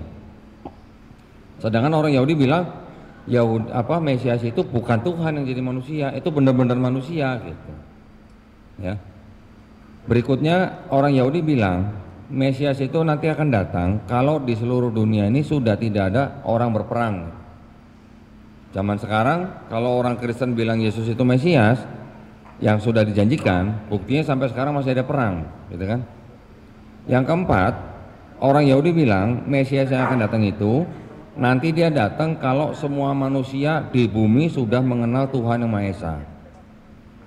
Kalau Yesus dianggap Mesias sudah datang, sampai sekarang masih ada suku-suku pedalaman yang mungkin tidak kenal Tuhan, ya kan? Yang terakhir, orang Yahudi bilang bahwa Mesias yang akan datang itu datangnya cuma sekali, cuma cukup sekali datang memerintah sebagai raja bangsa Israel, nggak pulang pergi gitu, nggak PP gitu. Kalau Kristen menganggap Yesus sebagai Mesias yang dijanjikan, kan sudah dianggap sudah datang, sudah menyelesaikan misi, sudah mati di atas kayu salib, sudah bangkit, sudah diangkat, dan nanti akan datang lagi gitu. Nah, bukan begitu konsep Mesias yang Yahudi gitu, ya. Kita umat Islam juga percaya bahwa nanti sebagian besar ya umat Islam ya juga percaya bahwa Nabi Isa alaihissalam akan datang lagi untuk membunuh Dajjal, mematahkan salib dan membunuh babi. Tapi kita tidak menyembah atau menganggap Nabi Isa alaihissalam sebagai Tuhan atau bersifat ilahi gitu. Beda dengan Kristen yang akan mengatakan Yesus nanti datang lagi sebagai hakim yang adil. Orang Yahudi bilang nggak ada konsep Mesias, dia datang pergi datang lagi gitu, nggak ada begitu. Nah itu perbedaannya. Maka dari itu Yahudi tidak menerima Yesus Kristus sebagai Mesias yang dijanjikan. Itu ya. Itulah perbedaan-perbedaan di dalam konsep ketuhanan antara Yahudi dan Kristen, konsep keselamatan juga dari Yahudi dan Kristen, dan juga konsep Mesias dari Yahudi dan Kristen. Dari pandangan Islam, konsep ketuhanan Yahudi dan konsep keselamatan Yahudi ini kurang lebih sama dengan Islam, ya. Konsep Mesiasnya yang sedikit berbeda. Jadi itu yang bisa saya sampaikan. Mudah-mudahan Bapak Ibu mendapat gambaran ya. Ini baru pengenalan ini soalnya nih. Nanti kalau mau belajar kristologi yang lebih dalam lagi, kita bisa bongkar lagi tentang perbedaan-perbedaan ayat di dalam kitab-kitab mereka, ya. Jadi kalau ada yang salah mohon maaf. Kalau dari saya ada kata-kata yang kurang berkenan, yang salah datangnya dari saya, yang benar datangnya dari Allah Subhanahu wa taala. Sekarang kita buka sesi tanya jawab ya, biar agak lama nih. Karena saya lihat banyak muka-muka yang sudah pengen tanya nih. Benar ya? Salah. Belum dipersilakan sudah tunjuk tangan tuh. Masya Allah, alhamdulillah. Silakan. Baik, terima kasih kepada Kodondi yang sudah meringkas kepada kita. Tadi saya sempat juga tanya-tanya ke beliau terkait dengan ilmu kristologi. Ternyata ini diajarkan di salah satunya di Sekolah Tinggi Ilmu Dakwah Muhammad Nasir, punya Dewan Dakwah. 2 semester, ya, 2 semester itu diajarkan di sana, dipaparkan sama beliau kurang lebih setengah jam di sini, di waktu dimana memang enak tidur, ya, sehingga memang banyak sekali saya yakin, ya, ini sudah kalau dalam bahasa Arab tahdhibut tahdhib, ringkasan dari ringkasan dan ringkasan sekali. Baik, kita akan masuk ke sesi tanya jawab, tapi sebelum kita masuk ke sesi tanya jawab, ada informasi yang akan disampaikan oleh pihak FDP Official. Kami mau sekarang atau nanti FDP Official? Ayo. Mau nyampaikan? Enggak, FDP Official. Ada mau informasi mana ini? Official FDP? Ada yang mau disampaikan? Enggak ada yang mau ditampilkan. Baik, kalau tidak ada nanti kita ambil waktu yang lain. Baik, kita akan buka sesi tanya jawab. Kita buka 4 orang penanya. 2 dari laki-laki, 2 dari kalangan perempuan. Baik, saya persilakan. Mungkin ini seperti Bapak ini tengah tadi sudah dari pertanyaan dari siang. Iya, Pak yang pertama. Iya, yang ini, Bapak ini. Yang ini. Iya. Bapak ini. Iya. Iya. Baik, satu lagi ini Ustaz, siapa ini? Ustaz Ali Amin. Silakan kita bertanya Ustaz Ali Amin. Yang dari wanita? Berarti ada Bapak ini satu dengan Ustaz Ali Amin. Silakan ini dulu. Ya, yang dari perempuan ada? Ada 2 orang. Mana orangnya tunjuk tangan? Kalau enggak kita lempar. Baik, tunggu sebentar. Baik, silakan Bapak. Langsung ke pertanyaannya Pak, sebutkan nama dan asal. Assalamualaikum warahmatullahi wabarakatuh. Waalaikumsalam. Nama saya Fadlan Pak, saya tour guide sejarah. Sudah 3 tahun saya kenal Kodondi di dalam. Tidak jelas suaranya Pak? Nama saya Fadlan Pak. Fadlan Ya. Fadlan, seorang tour guide Pak. Tour guide, pemandu wisata. Satu hari Kodondi saya pernah membaca Old Testament, PL itu, tentang Tuhannya Yahudi, yang saya lupa di ayat mana, menyebutkan bahwasanya bila pencuri masuk malam hari, tertangkap, kamu boleh bunuh. Tapi bila dia tertangkap siang hari, kamu boleh tidak bunuh dia. Kemudian kita membaca bagaimana Elohim itu menyuruh kepada pembunuhan kaum Amalek plus binatang-binatang ternak semuanya. Sedemikian kejamnya Elohim itu dalam konteks keyahudian, menimbulkan pertanyaan di kepala saya, Kodondi, bagaimana mungkin para apologet kita yang di TikTok, di YouTube segala macam sering menyamakan ketuhanan Yahudi itu dengan Allah kita. Paham ya? Dengan apa Pak? Sama-sama tauhid, sama-sama Tuhan yang sama. Seperti itu ya. kalau Zuma dan teman-teman sering berbicara. Jadi saya agak bingung dengan statement di dalam Bible Old Testament itu menyebutkan bahwasanya Tuhannya Yahudi itu kejam. Amalek habiskan. Kemudian kalau maling ketangkap malam bunuh. Kalau siang oke, masih bisa dipertahankan. Jadi kebingungan saya sedemikian beratnya, Kodondi. Yang kedua adalah seberapa identik kira-kira Tanakh itu dengan perjanjian lamanya Kristen. Seberapa identik Tauratnya Yahudi itu dengan perjanjian lamanya kaum Kristiani ini. Artinya apakah betul-betul sama atau hanya sekedar penyesuaian profesi atau nubuatan segala macam yang mereka setting sesuka hati? Apakah Yahudi masih pakai kira-kira perjanjian lamanya orang Kristen? Itu saja. Assalamualaikum warahmatullahi wabarakatuh. Baik, silahkan yang kedua Ustaz Ali Amin. Saya boleh jawab dulu nggak? Baik. Lebih baik saya jawab dulu. Kalau tanya-tanya banyak nanti jadi bingung. Baik. Jadi gini Pak, kita harus bisa memisahkan antara yang namanya tauhid dengan sifat Pak. Ya Pak ya. Kalau tauhidnya mereka bilang Tuhan itu satu, tidak terbilang, tidak dapat terbagi gitu. Jadi ketauhidannya sama. Esa, Ahad atau Ahad gitu. Tetapi kalau sifat, nah ini yang berbeda. Jadi maksud saya begini, orang Yahudi sendiri mengakui bahwa Tuhan yang disembah oleh orang Islam ini adalah Tuhan yang sama dengan Tuhan yang mereka sembah, yaitu Tuhannya Abraham, Ishak dan Yakub. Ini menurut mereka. Tetapi kalau kita melihat isi kitab mereka, memang boleh dikatakan isinya mengerikan Pak. Ya, mengerikannya dalam arti dalam hal bahasa atau gaya bahasa. Kita di Quran juga, di Quran surat Al-Baqarah juga kita menemukan ayat ketika Bani Israel berbuat maksiat, menyembah patung sapi berhala, kemudian Allah Subhanahu wa taala memerintahkan mereka untuk saling membunuh. Betul Pak? Kira-kira itu kejam nggak Pak kalau di mata orang di luar Islam? Nah, jadi kadang-kadang kita memandangnya harus dari perspektif yang bagaimana gitu Pak ya. Kalau dikatakan kejam, ini jauh lebih banyak Pak kekerasannya daripada ayat-ayat yang dianggap kekerasan di Quran Pak. Jauh lebih banyak. Kalau di Quran mungkin ada ayat yang mengatakan bunuhlah mereka dimanapun kamu temui. Mereka itu maksudnya orang-orang kafir. Tapi kan kita harus tahu konteksnya. Ini lagi ngomongin apa, ngomongin siapa, ngomongin di mana, dalam peristiwa apa. Kita harus tahu asbabun nuzulnya. Orang yang boleh dibunuh itu orang yang memang mengingkari perjanjian dengan umat Islam. Dalam ada konteksnya, konteks perang, dulunya ada perjanjian apa, kemudian dilanggar gitu kan Pak. Tapi kalau di sini apa Pak bunyinya? Bunuhlah semua yang bernafas Pak. Jadi nggak usah ada ya yang bernafas, nggak ada istilahnya kriteria. Kalau di Islam kita sudah mengetahui syarat-syarat orang perang. Kita tidak boleh menghancurkan rumah ibadah, kita tidak boleh membunuh pendeta mereka, kita tidak boleh membunuh perempuan, anak-anak, binatang, bahkan pohon aja nggak boleh ditebang gitu Pak ya. Kalau yang di sini dulu belum ada aturan Pak, bunuhlah semua yang bernafas gitu. Nah kita juga harus kadang-kadang melihat konteks timelinenya Pak, waktunya. Ini boleh dikatakan ketika Taurat diturunkan. Di Quran kita sudah mengetahui bahwa Quran ini yang menyempurnakan Taurat, Zabur dan Injil kan Pak. Nah jadi kalau di sini dulu mungkin kesannya kejam, ya memang belum disempurnakan Pak. Quran kita sudah disempurnakan. Kalau kelihatannya di sini tidak berperi kemanusiaan gitu Pak ya.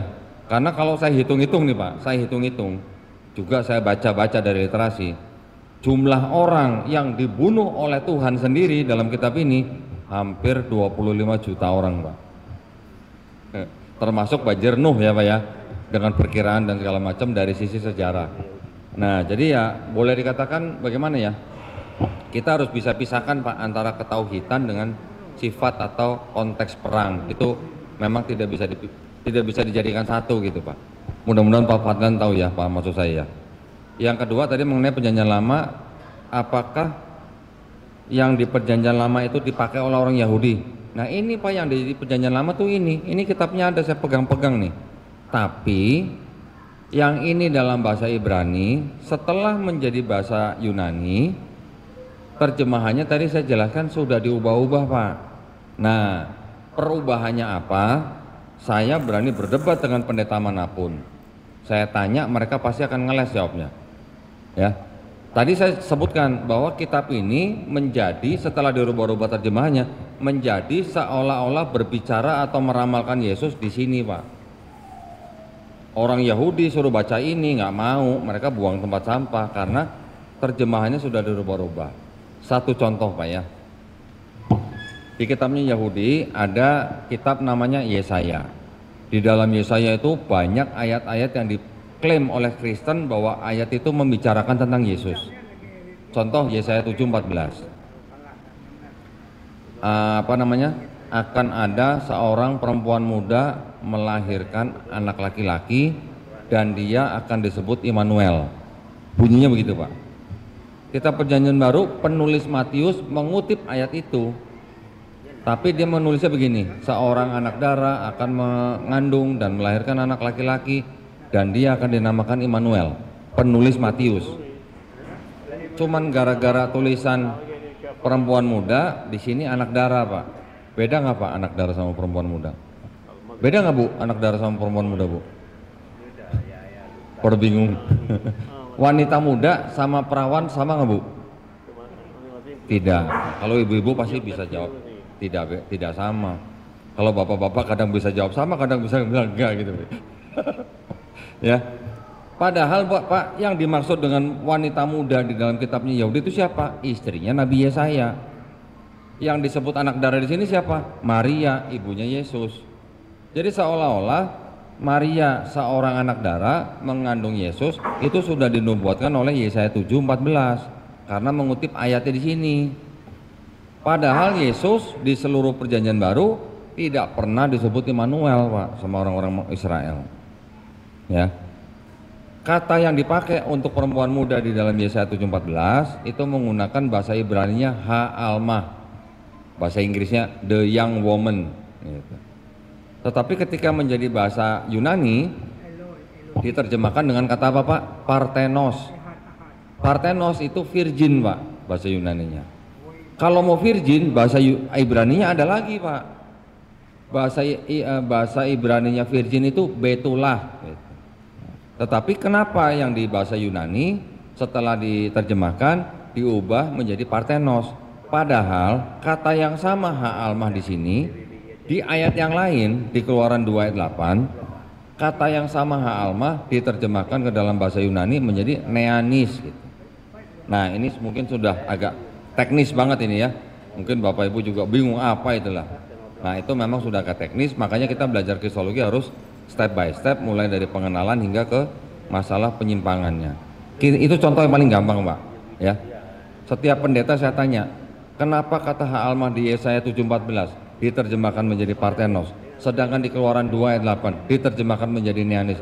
Nggak ada yang bisa jawab Pak ya. Jadi kalau dikatakan perjanjian lamanya orang Kristen dipakai nggak sama orang Yahudi? Orang Kristen yang menggunakan kitabnya Yahudi sebenarnya Pak, terbalik gitu. Tetapi orang Kristen menggunakan kitabnya orang Yahudi sudah mengubah-ubah konteksnya gitu Pak. Ya, semoga menjawab pertanyaan Pak. Silakan yang lain. Baik, silakan Ustadz. Ya. Langsung aja Ustadz ke pertanyaannya. Assalamualaikum warahmatullahi wabarakatuh. Assalamualaikum. Nama saya Ali Amin dari FDP. Ada dua pertanyaan ringkas. Pertama, secara ilmiah, hari ini kan dirayakan hari Natal. Orang Kristen pun tahu bahwa bukan hari ini Yesusnya lahir. Cuman mengapa bisa sepakat seluruh dunia bahwa Natal itu tanggal 25? Nah, itu tahu semua orang bahwa itu bukan hari. Kemudian yang kedua, tahun 1991 saya pernah berdialog dengan calon pastor Saint Thomas di Universitas Santo Thomas Medan.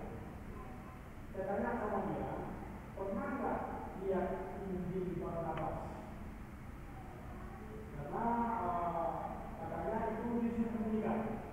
Tapi sekarang sudah beredar Injil Barnabas itu. Yang asli saya dapat info, yang asli Injil Barnabas itu kalimat pertamanya itu menyebutkan maka disembunyikan. Yang terakhir ini tahun 2002 sudah beredar beserta dengan ini Injil Barnabas ini mana ya? Assalamualaikum warahmatullahi wabarakatuh.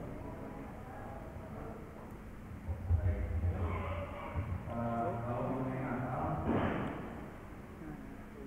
Natal, Bapak ada sudah betul bahwa Yesus tidak lahir tanggal 20 Desember. Bible sendiri tidak pernah menulis Yesus lahir tanggal 20 Desember. Satu.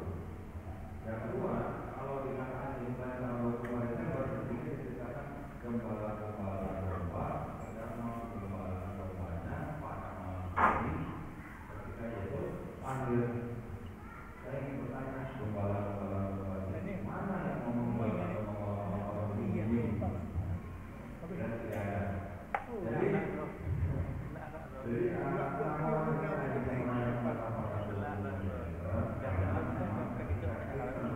dijadikan agama resmi bangsa Muslim, itu mereka agama itu menggantikan agama orang Romawi yang sudah lama ratusan tahun ditinggal oleh mereka, yang dilakukan oleh mereka yaitu agama Mikanisme, menyembah Dewa Mitra dan juga Dewa Sol itu Dewa termasuk Dewa Mitra. Dewa Sol itu atau pagi dari panggilan itu tanggal 25 Desember ketika matahari di daerah Roma Eropa Barat maksudnya itu sedang berada pada posisi pusat ketinggian, pada posisi paling terlihat bulan-bulannya. Karena dari mulai tanggal 21, 22, 23 itu matahari belum terlihat full sampai akhirnya terlihat penuh pada tanggal 25 Desember, yang mana orang-orang pada zaman dulu sudah menganggap fenomena alam itu sebagai perwujudan Dewa Sol. Itu ya. Nah, ketika orang-orang sudah sekian lama menyembah Dewa Sol dengan tanggal lahir 22 Desember, ketika Kristen masuk menggantikan agama itu, tanggalnya itu berbeda sama, cuma dewanya yang diganti. Yang tadi Dewa Sol, sebagai matahari yang tidak terkalahkan, digantikan dengan Yesus, yang disebut juga sebagai terang dunia yang tidak terkalahkan, mati dari kematian. Itu Pak. Yang itu sudah ada unsur politiknya juga. Yang kedua mengenai Injil Barnabas. Injil Barnabas mana yang Bapak masuk? Soalnya ketiga Pak. Yang pertama namanya Epistle of Barnabas, ditulis di abad kedua Masehi, ya. Yang kedua namanya Acts of Barnabas, ditulis abad ke-5 Masehi. Yang ketiga namanya Gospel of Barnabas, ditulis abad ke-13 Masehi. Diterjemahkan ke dalam bahasa Italia dan Spanyol abad 15 dan abad 16 Masehi. Yang Bapak maksud ini yang sedang membicarakan apa Pak? Yang saya tahu abad 5 apa yang Acts of Barnabas. Yang Bapak maksud ini yang diciptakan abad 4 itu salah satu muridnya Yesus. Oke. Yang membicarakan tentang apa? Itulah yang keempat itu disebutkan di situ bahwa Allah itu esa. Tuhan itu aja. Ya. Kalau Tuhan Allah itu esa, ini juga bilang Allah esa. Ini dari apa sih Pak itu yang mengatakan kalau Elohim itu adalah esa. Tapi kalau yang digambarkan bahwa makhluk itu ada yang dipaling dari sekalian, kemudian Nabi Isa mengatakan ada nanti lagi yang datang bersama-sama. Apa yang itu? Bukan itu. Ayo, kalau yang itu apa? 13 Pak. Ditulis atau 13 dipercaya yang menulis malah orang Islam. Nah, yang menulis orang Islam diterjemahkan ke dalam bahasa Italia dan Spanyol di abad ke-15 dan 16 yang sekarang ini Pak di museum di Turki Pak, yang kertas warna hitam tulisannya warna emas, betul ya? Itu yang memang sempat menyebutkan bahwa dituliskan di dalamnya yang disalib adalah juga Skenario. Kemudian yang Yesus mengatakan akan ada lagi bernama Ahmad. Itu memang saya juga tidak pakai, saya tidak menggunakan dokumen itu berbeda karena yang menulis juga katanya orang Islam. Dan satu lagi yang membuat saya tidak pakai adalah apa? Karena di dalam dokumen itu dikatakan yang Al-Masih bukan Yesus Pak, tapi Nabi Muhammad SAW. Nah, karena hal itu kita sebagai kaum muslim kita tidak pakai itu, karena kita tidak pernah membaca Nabi Muhammad SAW itu Al-Masih. Yang kita tahu yang Al-Masih hanya Nabi Saleh alaihissalam. Ya, jadi buat kita Islam itu juga bukan dokumen yang resmi buat Islam. Kita juga ditolak gitu, jadi kita nggak pakai. Karena kalau kita pakai malah nanti ada yang berkontradiksi dengan akidah kita. Baik, kita dari langsung ke pertanyaannya. Iya.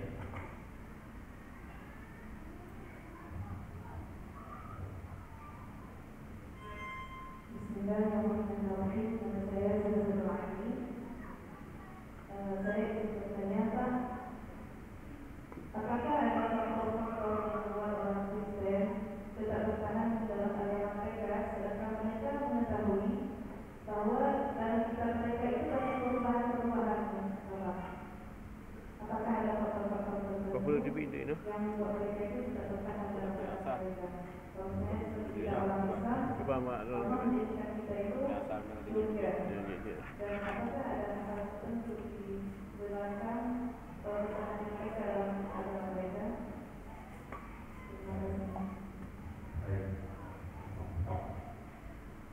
Kalau saya tidak salah tangkap, pertanyaannya adalah apakah yang membuat orang itu tetap dalam agama mereka walaupun mereka tahu di dalam kitab mereka ada perubahan-perubahan. Kalau perubahan-perubahan itu yang mereka pahami itu biasanya perubahannya yang perubahan keimanan. Ya. Yang membuat mereka tetap dalam keyakinan mereka, yang saya tangkap, yang saya tahu karena saya berulang 50 tahun sana. Jadi kalau Kristen itu yang dijaga oleh gerejanya itu adalah psikologinya. Di dalam Kristen itu kan banyak ini kan. Manusia itu penuh dengan dosa. Manusia lepas dari dosa. Karena manusia berdosa, makanya manusia tidak bisa kembali kepada Tuhan. Makanya karena begitu besar kasih Tuhan kepada manusia, diturunkan Kristus kemudian menentukan manusia dari dosa, sehingga manusia bisa bersatu kembali dengan Tuhan dan bisa selamat. Itu doktrin yang paling utamanya itu.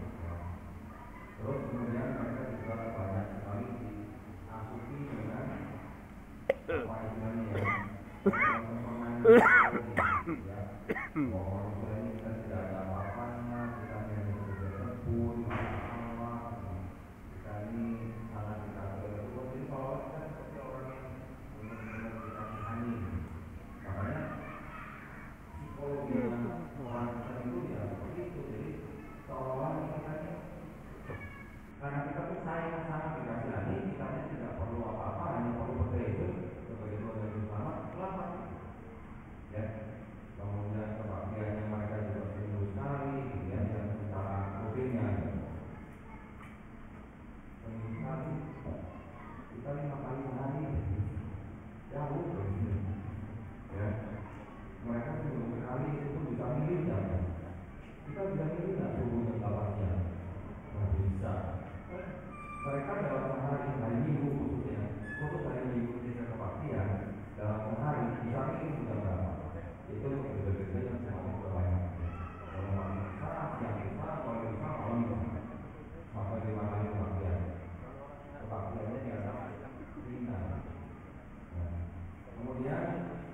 itu juga dipertahankan.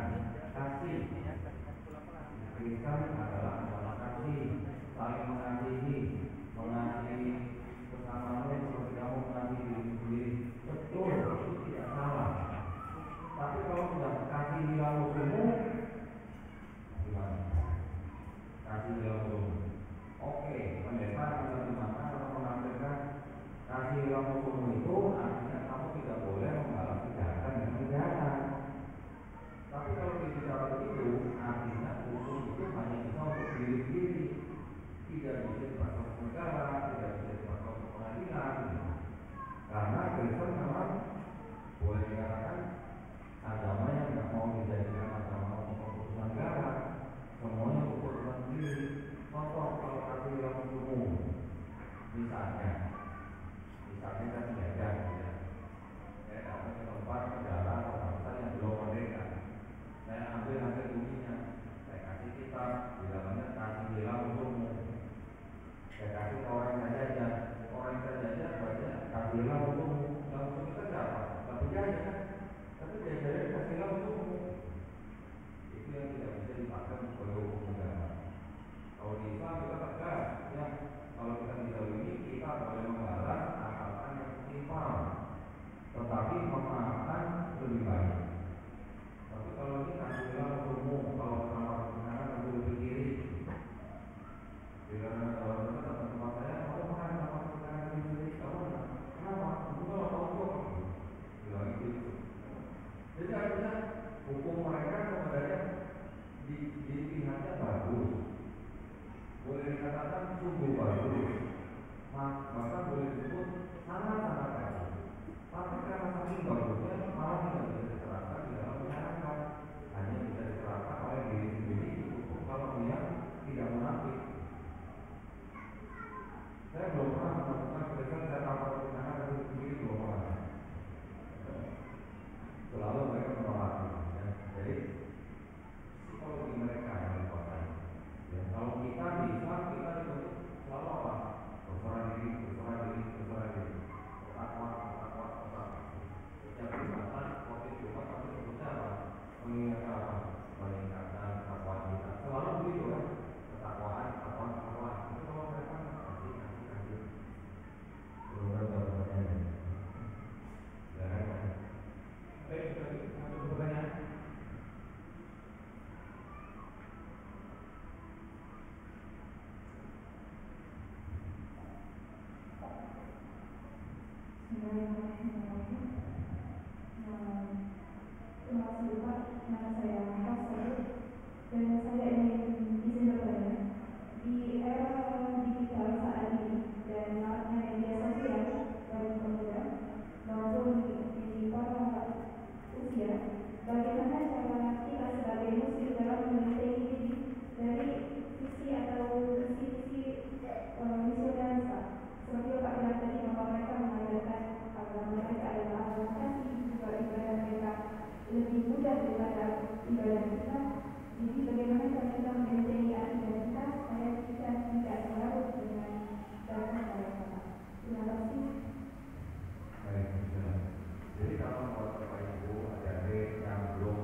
Mahasiswa saya baru ketemu saya itu kira-kira baru 10 kali ya, kira-kira 10 pertemuan lah mahasiswa saya. Sudah berani cari pendeta untuk berdebat.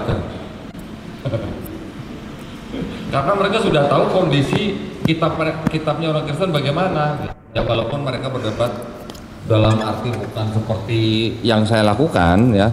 Mereka hanya bertemu dengan salah satu misionaris, kemudian mereka berbicara dari kitab-kitab mereka. Mereka sudah berani karena mereka sudah tahu kondisinya. Tapi kalau yang belum pernah belajar kristologi, sebaiknya jangan menonton yang seperti itu. Karena apa? Karena ketika seseorang yang mungkin perasaannya sedang galau, sedang marah atau bagaimana, ada konten-konten yang masuk yang bisa masuk dalam hati mereka seperti kesannya menenangkan, membantu dan segala macam. Itu yang saya sarankan ya. Dan juga hindari kalau adik-adik ini belum belajar kristologi, hindari mempunyai teman dekat yang dari kalangan mereka. Hindari ya sebisa mungkin. Maka itu kalau sudah belajar ini malah boleh deketin mereka untuk deketin ke kita. Bedanya di situ. Jadi kalau kita tahu sesuatu, kita berani berdekatan dengan orang yang menjadi lawan perang pemikiran kita. Tapi kalau kita tidak tahu mengenai agama mereka, sebaiknya jangan dekat-dekat gitu. Karena potensinya besar. Ya. Saya sering kedatangan orang tua Islam yang membawa anaknya ke tempat saya, di mana mereka mengirimkan anak-anak mereka sekolah ke luar negeri dengan harapan orang tua supaya anaknya mendapatkan pendidikan yang baik di luar negeri. Sekolah di sana 3-4 tahun, 5 tahun, pulang-pulang sudah murtad, Pak. Sedih nggak? Harapannya anak mendapat pendidikan yang baik, pulang-pulang malah anaknya murtad. Kenapa? Bebas, gitu. Akhirnya dibawa ke tempat saya, ngobrol bisa sejam, 2 jam, 3 jam, bahkan ada yang sampai 5 jam. Ada yang kembali bersyahadat, ada yang tidak, ya, dan sebagainya. Hidayah hanya milik Allah Subhanahu wa taala. Itu ya, Dea. Jadi mudah-mudahan kalau memang berani berkecimpung di medsos, berani bergaul dengan siapa saja, kuasain dulu Islam dan kristologinya. Kalau tidak, lebih baik aman. Ya, insya Allah, silakan. Baik, terima kasih Ko Dondi. Kita punya 5 menit lagi, satu penanya lagi. Kita ambil yang dari belakang. Dari depan sudah tadi, yang dari belakang mana ini? Bapak, ya silakan, yang berkacamata. Iya. Mohon maaf ya karena banyak sekali pertanyaan. Bismillah, assalamualaikum, terima kasih moderator. 2 saja. Yang pertama, Ko Dondi, di dalam Islam kita tahu bahwa Islam itu detail, bahwa Islam itu mengatur semua hal dengan matematis, mengenai hukum zakat, hukum waris, sampai hukum negara pun dalam Islam jelas detail, sehingga hukum Islam seharusnya dipakai untuk hukum negara. Nah, yang jadi pertanyaan saya, apakah dalam Injil, dalam Kristen itu ada nggak hal-hal yang detail seperti dalam Islam? Yang kedua, gini, saya kebetulan di keluarga saya ramai yang Kristen, tapi Kristennya itu tidak taat, dia pun tidak paham itu agama Kristen bagaimana. Jadi saya sering melihat fenomena hari ini, sebenarnya banyak orang memang dia tidak beragama itu, dia tidak terlalu berpikir. Menurut dia agama sama aja katanya. Mau Islam, nanti besok kalau memang perlu pindah Islam, dia pindah ke Islam. Kalau nanti dia mau menikah dengan orang Kristen, dia pindah ke Kristen. Nah, ini bagaimana cara kita menghadapi yang seperti ini, Ustaz? Karena dia, kalau kita mau dakwah, dia bilang, alah agama kan sama aja. Nah, gitu dia langsung patahkan, dia nggak mau masuk terlalu dalam. Karena dia nggak fokus agama. Bagi dia yang penting, tiap hari kerja cari uang, itu aja. Terima kasih jawabannya, Ustaz. Assalamualaikum warahmatullahi wabarakatuh. Kalau tentang hukum kehidupan manusia, Pak, termasuk hukum waris dan sebagainya, di dalam kitab ini yang boleh dikatakan sedikit ada tapi di perjanjian lama, tetapi oleh orang Kristen hukum itu sudah dianggap dibatalkan, Pak, gitu. Nah, sesuai dengan ajarannya Paulus, bahwa Paulus mengatakan bahwa Yesus yang sudah mati di atas kayu salib itu sudah membatalkan hukum Taurat, gitu. Ya. Sehingga orang Kristen tidak lagi hidup di bawah hukum Taurat. Maka itu di dalam Kristen tidak ada hukum yang seperti di dalam Islam yang mengatur kehidupan manusia mulai dari dia lahir sampai dia mati. Tidak ada hukum yang mengatur untuk manusia mulai dari dia bangun tidur sampai dia tidur lagi. Tidak ada, Pak. Jadi Kristen itu boleh dikatakan dia selalu mengikuti hukum negara, Pak. Ya, tidak punya hukum sendiri seperti dalam Islam. Orang Islam mau tinggal di negara sekuler, oke, istilahnya ya. Tapi kalau mau di negara yang menjalankan syariat Islam juga, alhamdulillah, gitu. Ya kan, Pak? Nah, kalau mengenai tadi yang kedua, mengenai orang-orang Kristen yang boleh dikatakan menjadikan agama kedua, itu kebanyakan memang dari tempat-tempat yang adatnya sangat tinggi dan kental, Pak, ya. Ya, mungkin di Sumatera Utara juga kita mengenal bahwa adat itu lebih tinggi daripada agama, Pak. Di Manado, di NTT juga kurang lebih sama begitu. Di mana lagi ya, di Palu atau Kendari gitu juga kurang lebih sama. Mereka menganggap adat istiadat lebih tinggi daripada agama. Nah, kalau untuk menghadapi orang-orang begitu ya, yang jelas gini Pak, kalau saya dan teman-teman di Yayasan Pembina Mu'alafat Tauhid, kita selalu mengajak orang untuk berpikir sesuai dengan akal dan pikiran yang sudah diberikan Allah SWT, gitu Pak. Ketika mereka mempunyai agama tapi tidak bisa mereka pertanggungjawabkan, nah terus untuk apa beragama juga gitu. Ya. Jadi kita yang selalu mengajak mereka untuk berpikir secara akal dan nalar sehat, bagaimana mereka bisa menjalankan agamanya sesuai dengan akal dan pikiran yang sudah dianugerahkan pada manusia. Itu ya Pak ya. Kalau masalah adat ya boleh dikatakan kita memang harus melestarikan adat istiadat dari leluhur kita. Tetapi kan kita juga harus hati-hati. Di dalam adat kita itu ada unsur kesyirikan atau tidak gitu. Ya Pak ya. Mudah-mudahan menjawab. Yang lain silakan. Baik, tadi Ustadz Fauzan mungkin sudah berapa kali angkat tangan. Silakan Ustadz. Mohon singkat Ustadz, karena waktu kita tinggal 5 menit lagi ini.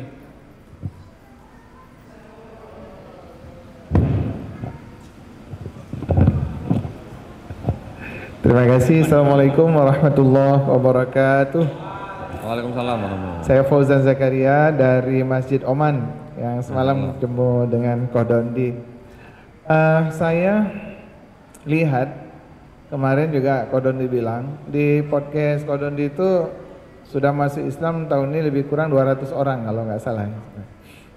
Saya ada teman orang Chinese, dia Kristen taat, nggak tahu Protestan atau Katolik ya, tapi yang gereja itu di jalan Katolik ya.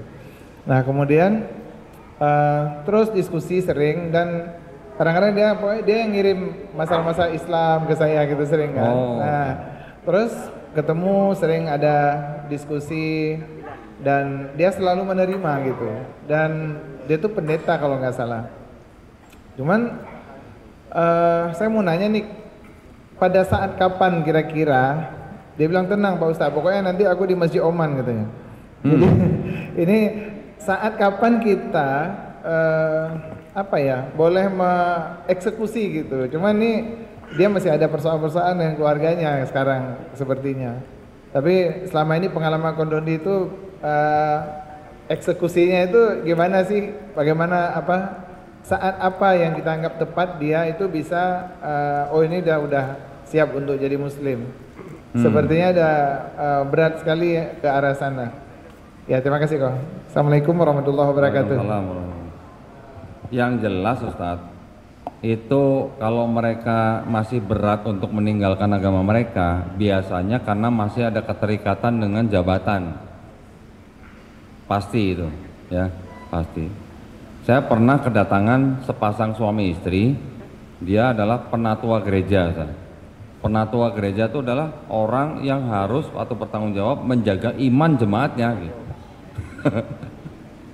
Apa itu kalau di kita mungkin Dewan Syuro gitu ya mungkin ya. Nah, jadi istrinya menonton video saya, setelah dia nonton video saya dia stres, stroke mata Pak, matanya stroke katanya. Dirawat 3 bulan, akhirnya sembuh, setelah sembuh baru dia ngaku sama suaminya bahwa dia stroke mata karena nonton video saya. Dia minta suaminya untuk nonton, suaminya nggak mau, saya ini penatua gereja masa nonton video donditan gitu kan. Akhirnya si istri kalau sedang dekat suaminya, istri ini putar video saya, tapi suaranya volumenya dibesarin gitu, biar suaminya dengar gitu katanya. Alhamdulillah sekali 2 kali dengar, dia akhirnya mau nonton dan akhirnya mengakui dalam video saya ada sesuai dengan pemikiran dia bahwa kitab suci itu tidak boleh ada cicipan gitu. Akhirnya karena dia profesinya bukan atau tidak terikat di dalam gereja, akhirnya dia mengajukan surat pengunduran diri ke gereja Pak. Kalau boleh tahu teman Bapak itu profesinya apa? Pendeta yang tetap di gereja atau punya profesi yang Oke. Kalau dia punya profesi di luar harusnya tidak perlu ada yang ditakutkan gitu. Harusnya ya. Kalau mau istilahnya mau eksekusi mas suruh nanti malam aja sekalian gitu di Masjid Oman gitu, kita saksikan gitu Ustaz. Kalau perlu ketemu saya dulu nggak apa-apa, nanti kita ngobrol-ngobrol dulu gitu.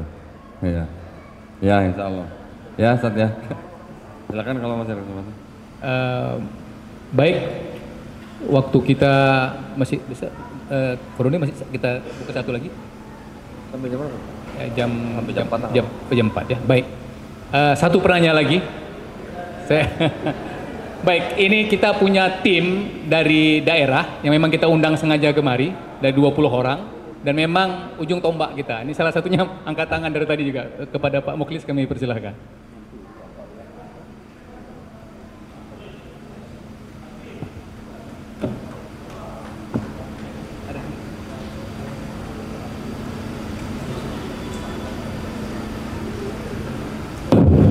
Assalamualaikum warahmatullahi wabarakatuh. Waalaikumsalam. Kohdendi yang terhormat, saya punya teman Nasrani yang cukup banyak dan lahir besar di lingkungan Nasrani, dan rata-rata mereka itu ya begitu semangat untuk jadi penginjil, melebihi semangat orang Islam untuk berdakwah. Ya, mereka kalau sudah habis sempurna masa tugasnya berencana untuk menjadi penginjil ke daerah terpencil.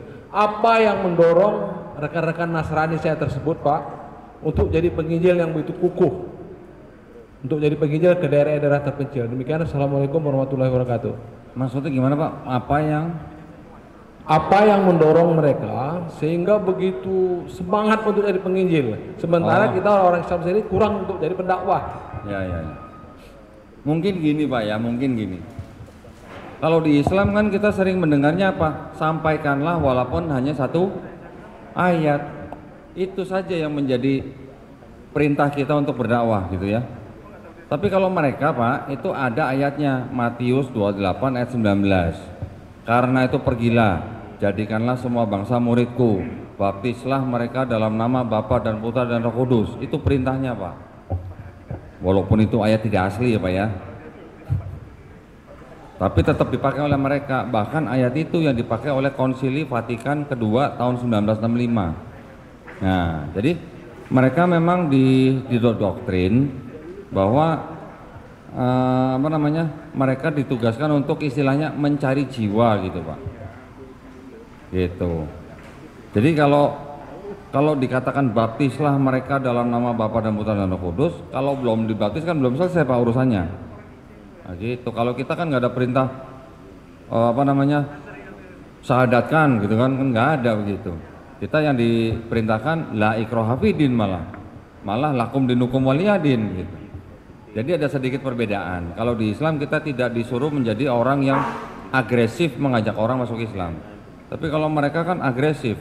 Bahkan kita tahu sendiri Pak, penjajah Belanda datang ke sini bawa apa misi 3G Pak. Zaman dulu 3G Pak ya, sekarang 5G udah Pak ya. Zaman dulu 3G apa Pak? Gold, glory, gospel.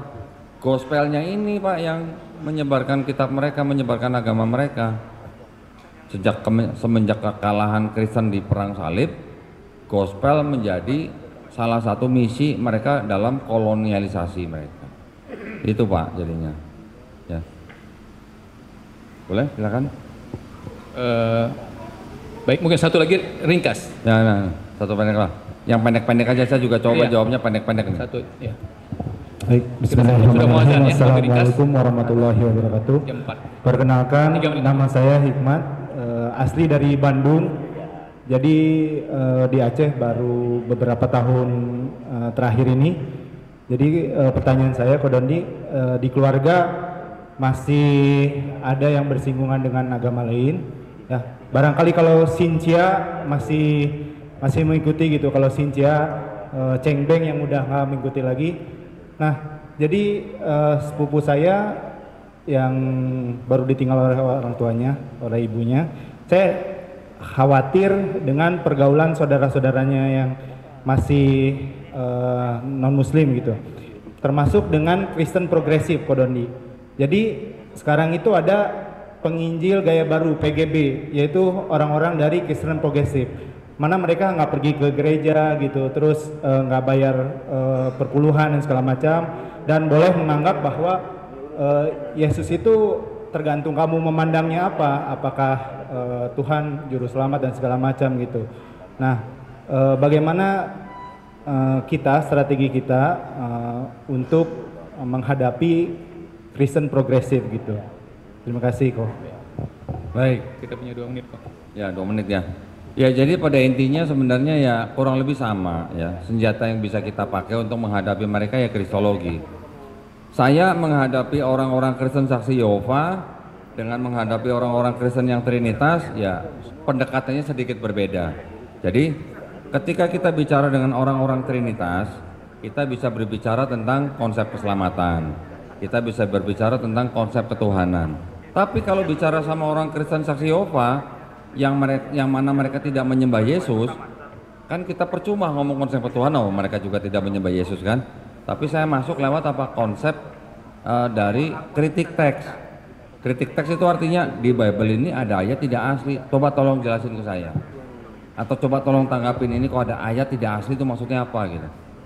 Atau ada ayat kontradiksi gitu misalnya. Kalau ada kitab suci berkontradiksi, boleh nggak kita sebut sebagai kitab suci?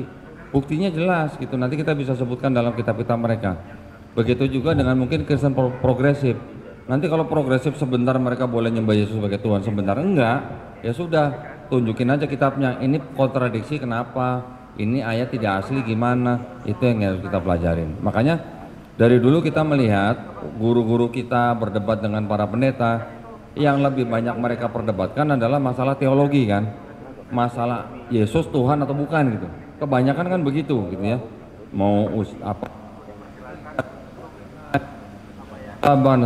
atau mungkin almarhum Ustadz Insan Moginta, yang banyak diperdebatkan adalah tentang Yesus Tuhan atau bukan. Saya yang membawa materi debat dengan cara kritik teks. Ayat ini tidak asli, berarti kalau ini kitab suci atau bukan gitu. Ketika saya bisa membuat seorang pendeta bilang kitab dia bukan kitab suci, sudah cukup buat saya. Cukup kan? Mereka sudah ngakuin itu bukan kitab suci, nah buat apa diikutin maksud saya gitu. Nah jadi sama dengan progresif, kalau kita tidak bisa masuk ke dalam ranah akidah atau tidak masuk dalam ranah teologi, ya sudah kita masuk dari sisi kritik teks. Ayat-ayat yang tidak otentik itu bisa kita pakai, kontradiksi kita bisa pakai, ya. Ya, semoga menjawab pertanyaan. Alhamdulillah. Baik. Terima kasih Jazakumullah khairan Kodondi yang telah memaparkan materi dan juga jawaban-jawaban yang luar biasa. Tentunya masih banyak penanya-penanya yang lain, tapi mengingat waktu kita dan juga insya Allah kita masih akan lanjut besok pelatihan dai, pendalaman materi yang akan kita adakan di Aula Masjid Oman ya, hari Kamis dan hari Jumat. Ya, ini bagi yang mau ikut pelatihan dai mungkin bisa menghubungi pihak panitia. Baik, kami ucapkan terima kasih sekali lagi. Satu boleh satu ya. Buat Bapak Ibu yang mungkin ingin mendapatkan buku saya. Nah, saya sudah menulis buku, isinya sejarah singkat kitab mereka dan juga isinya tentang kontradiksi-kontradiksi di dalam 4 gospel. Ini buku saya baru volume 1. Nanti ada volume-volume berikutnya. Yang ingin mendapatkan buku saya nanti bisa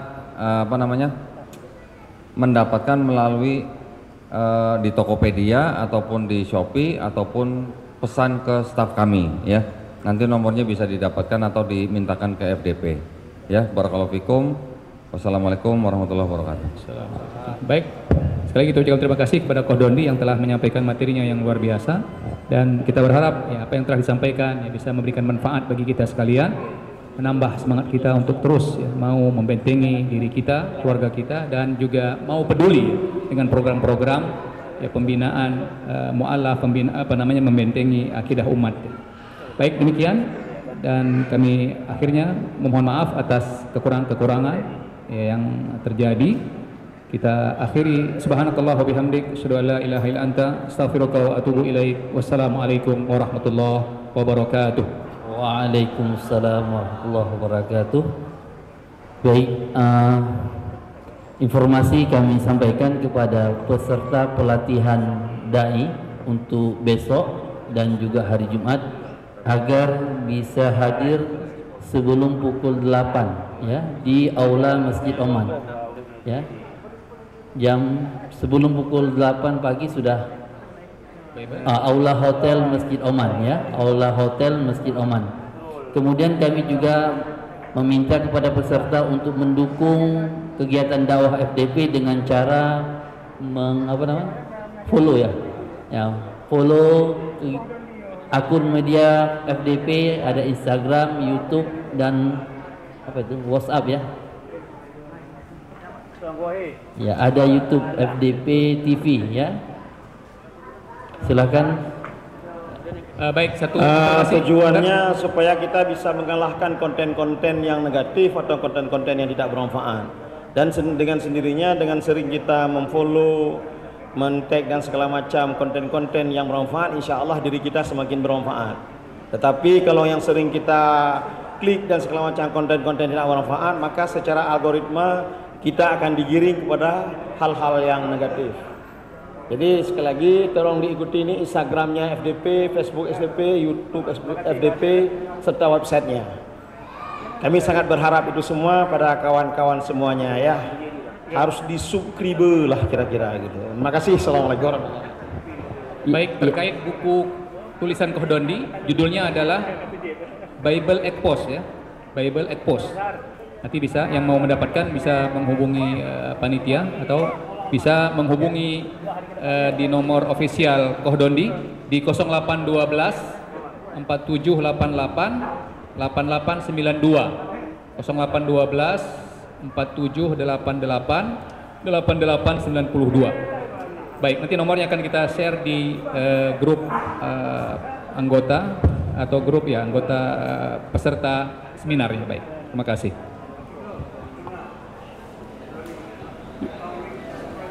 Sertifikat bagi peserta yang ingin mendapatkan e-sertifikat untuk kegiatan kita, silahkan dicatat ya, di scan atau dicatat itu akses linknya.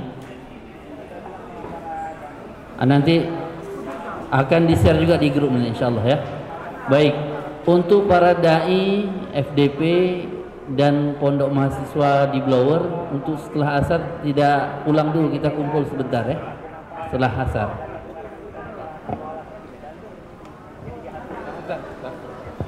Sekian, terima kasih dari kami ucapkan. Mohon maaf atas segala kekurangan. Insyaallah lain waktu kita akan berjumpa kembali. Kami dari panitia mohon maaf atas segala kekhilafan dan kekurangan-kekurangan pada kegiatan kita pada hari ini. Wabillahi taufiq wal hidayah. Assalamualaikum warahmatullahi wabarakatuh.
Bertolak dari hadis Nabi sallallahu alaihi wasallam, menjaga perbatasan sehari semalam lebih baik daripada puasa sebulan dan qiyamnya. Kalaupun meninggal, maka pahala amalnya tetap mengalir sebagaimana saat ia melakukan, dan tetap diberikan rezeki dan diamankan dari fitnah. Hadis riwayat Muslim.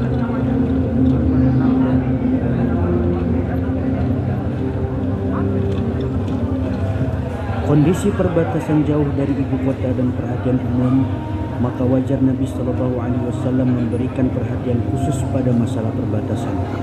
Karena ini sebuah hati, maka persoalan perbatasan menjadi suatu peristiwa yang permanen dalam sejarah manusia. Walau ada juga perbatasan berada di jantung kota, namun itu peristiwa yang jarang terjadi.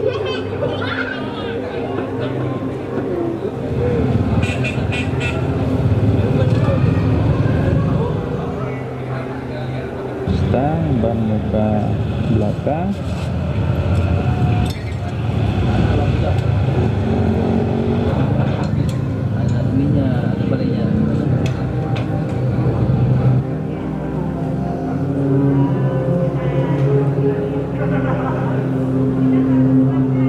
Walau Aceh Sumatera bukan perbatasan dua negara yang berseberangan, tapi ia kawasan terisolir yang butuh pada perhatian khusus, sebagaimana dimaksud dalam hadis yang tentunya membuka pintu multitafsir. Setidaknya perbatasan Aceh dan Sumut kawasan beda budaya dan tradisi, walau masih dalam geografis provinsi Aceh. Karena topik berkaitan dengan dakwah, ekspedisi tidak lepas dari perencanaan dakwah untuk targetnya mengetahui detail kondisi umat Islam di sepanjang perbatasan.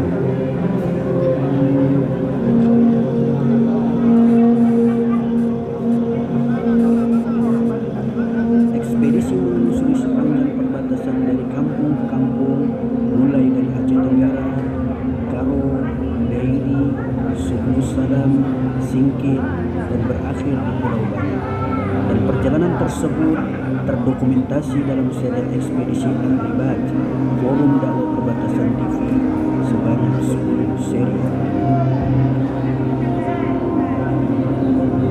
Perjalanan dimulai dari Banda Aceh menuju Aceh Tenggara melewati Abdian hingga Belang Ijren, Kaliurus.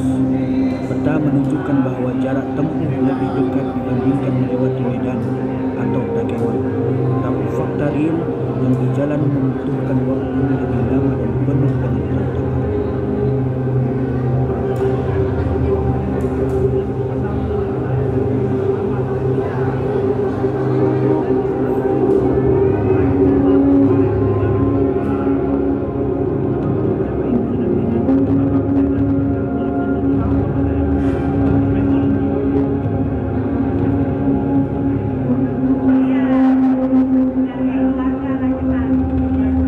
Seperti bila berkunjung ke Aceh Tenggara, pesantren Hidayatullah tempatlah singgah utama. Rehat sebelum menempuh jalur semak belukar dengan roda 2, 3 motor forum dakwah perbatasan pun diperuntukkan untuk dai dibengkelkan untuk menyelesaikan dengan alam lintas yang ada. Bahan makanan dan peralatan masak digantung di belakang motor. Hampir-hampir tidak bisa dibedakan tim ekspedisi dengan alam pedagang keliling.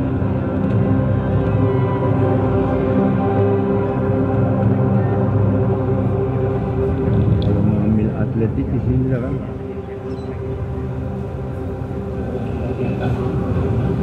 Tujuan utama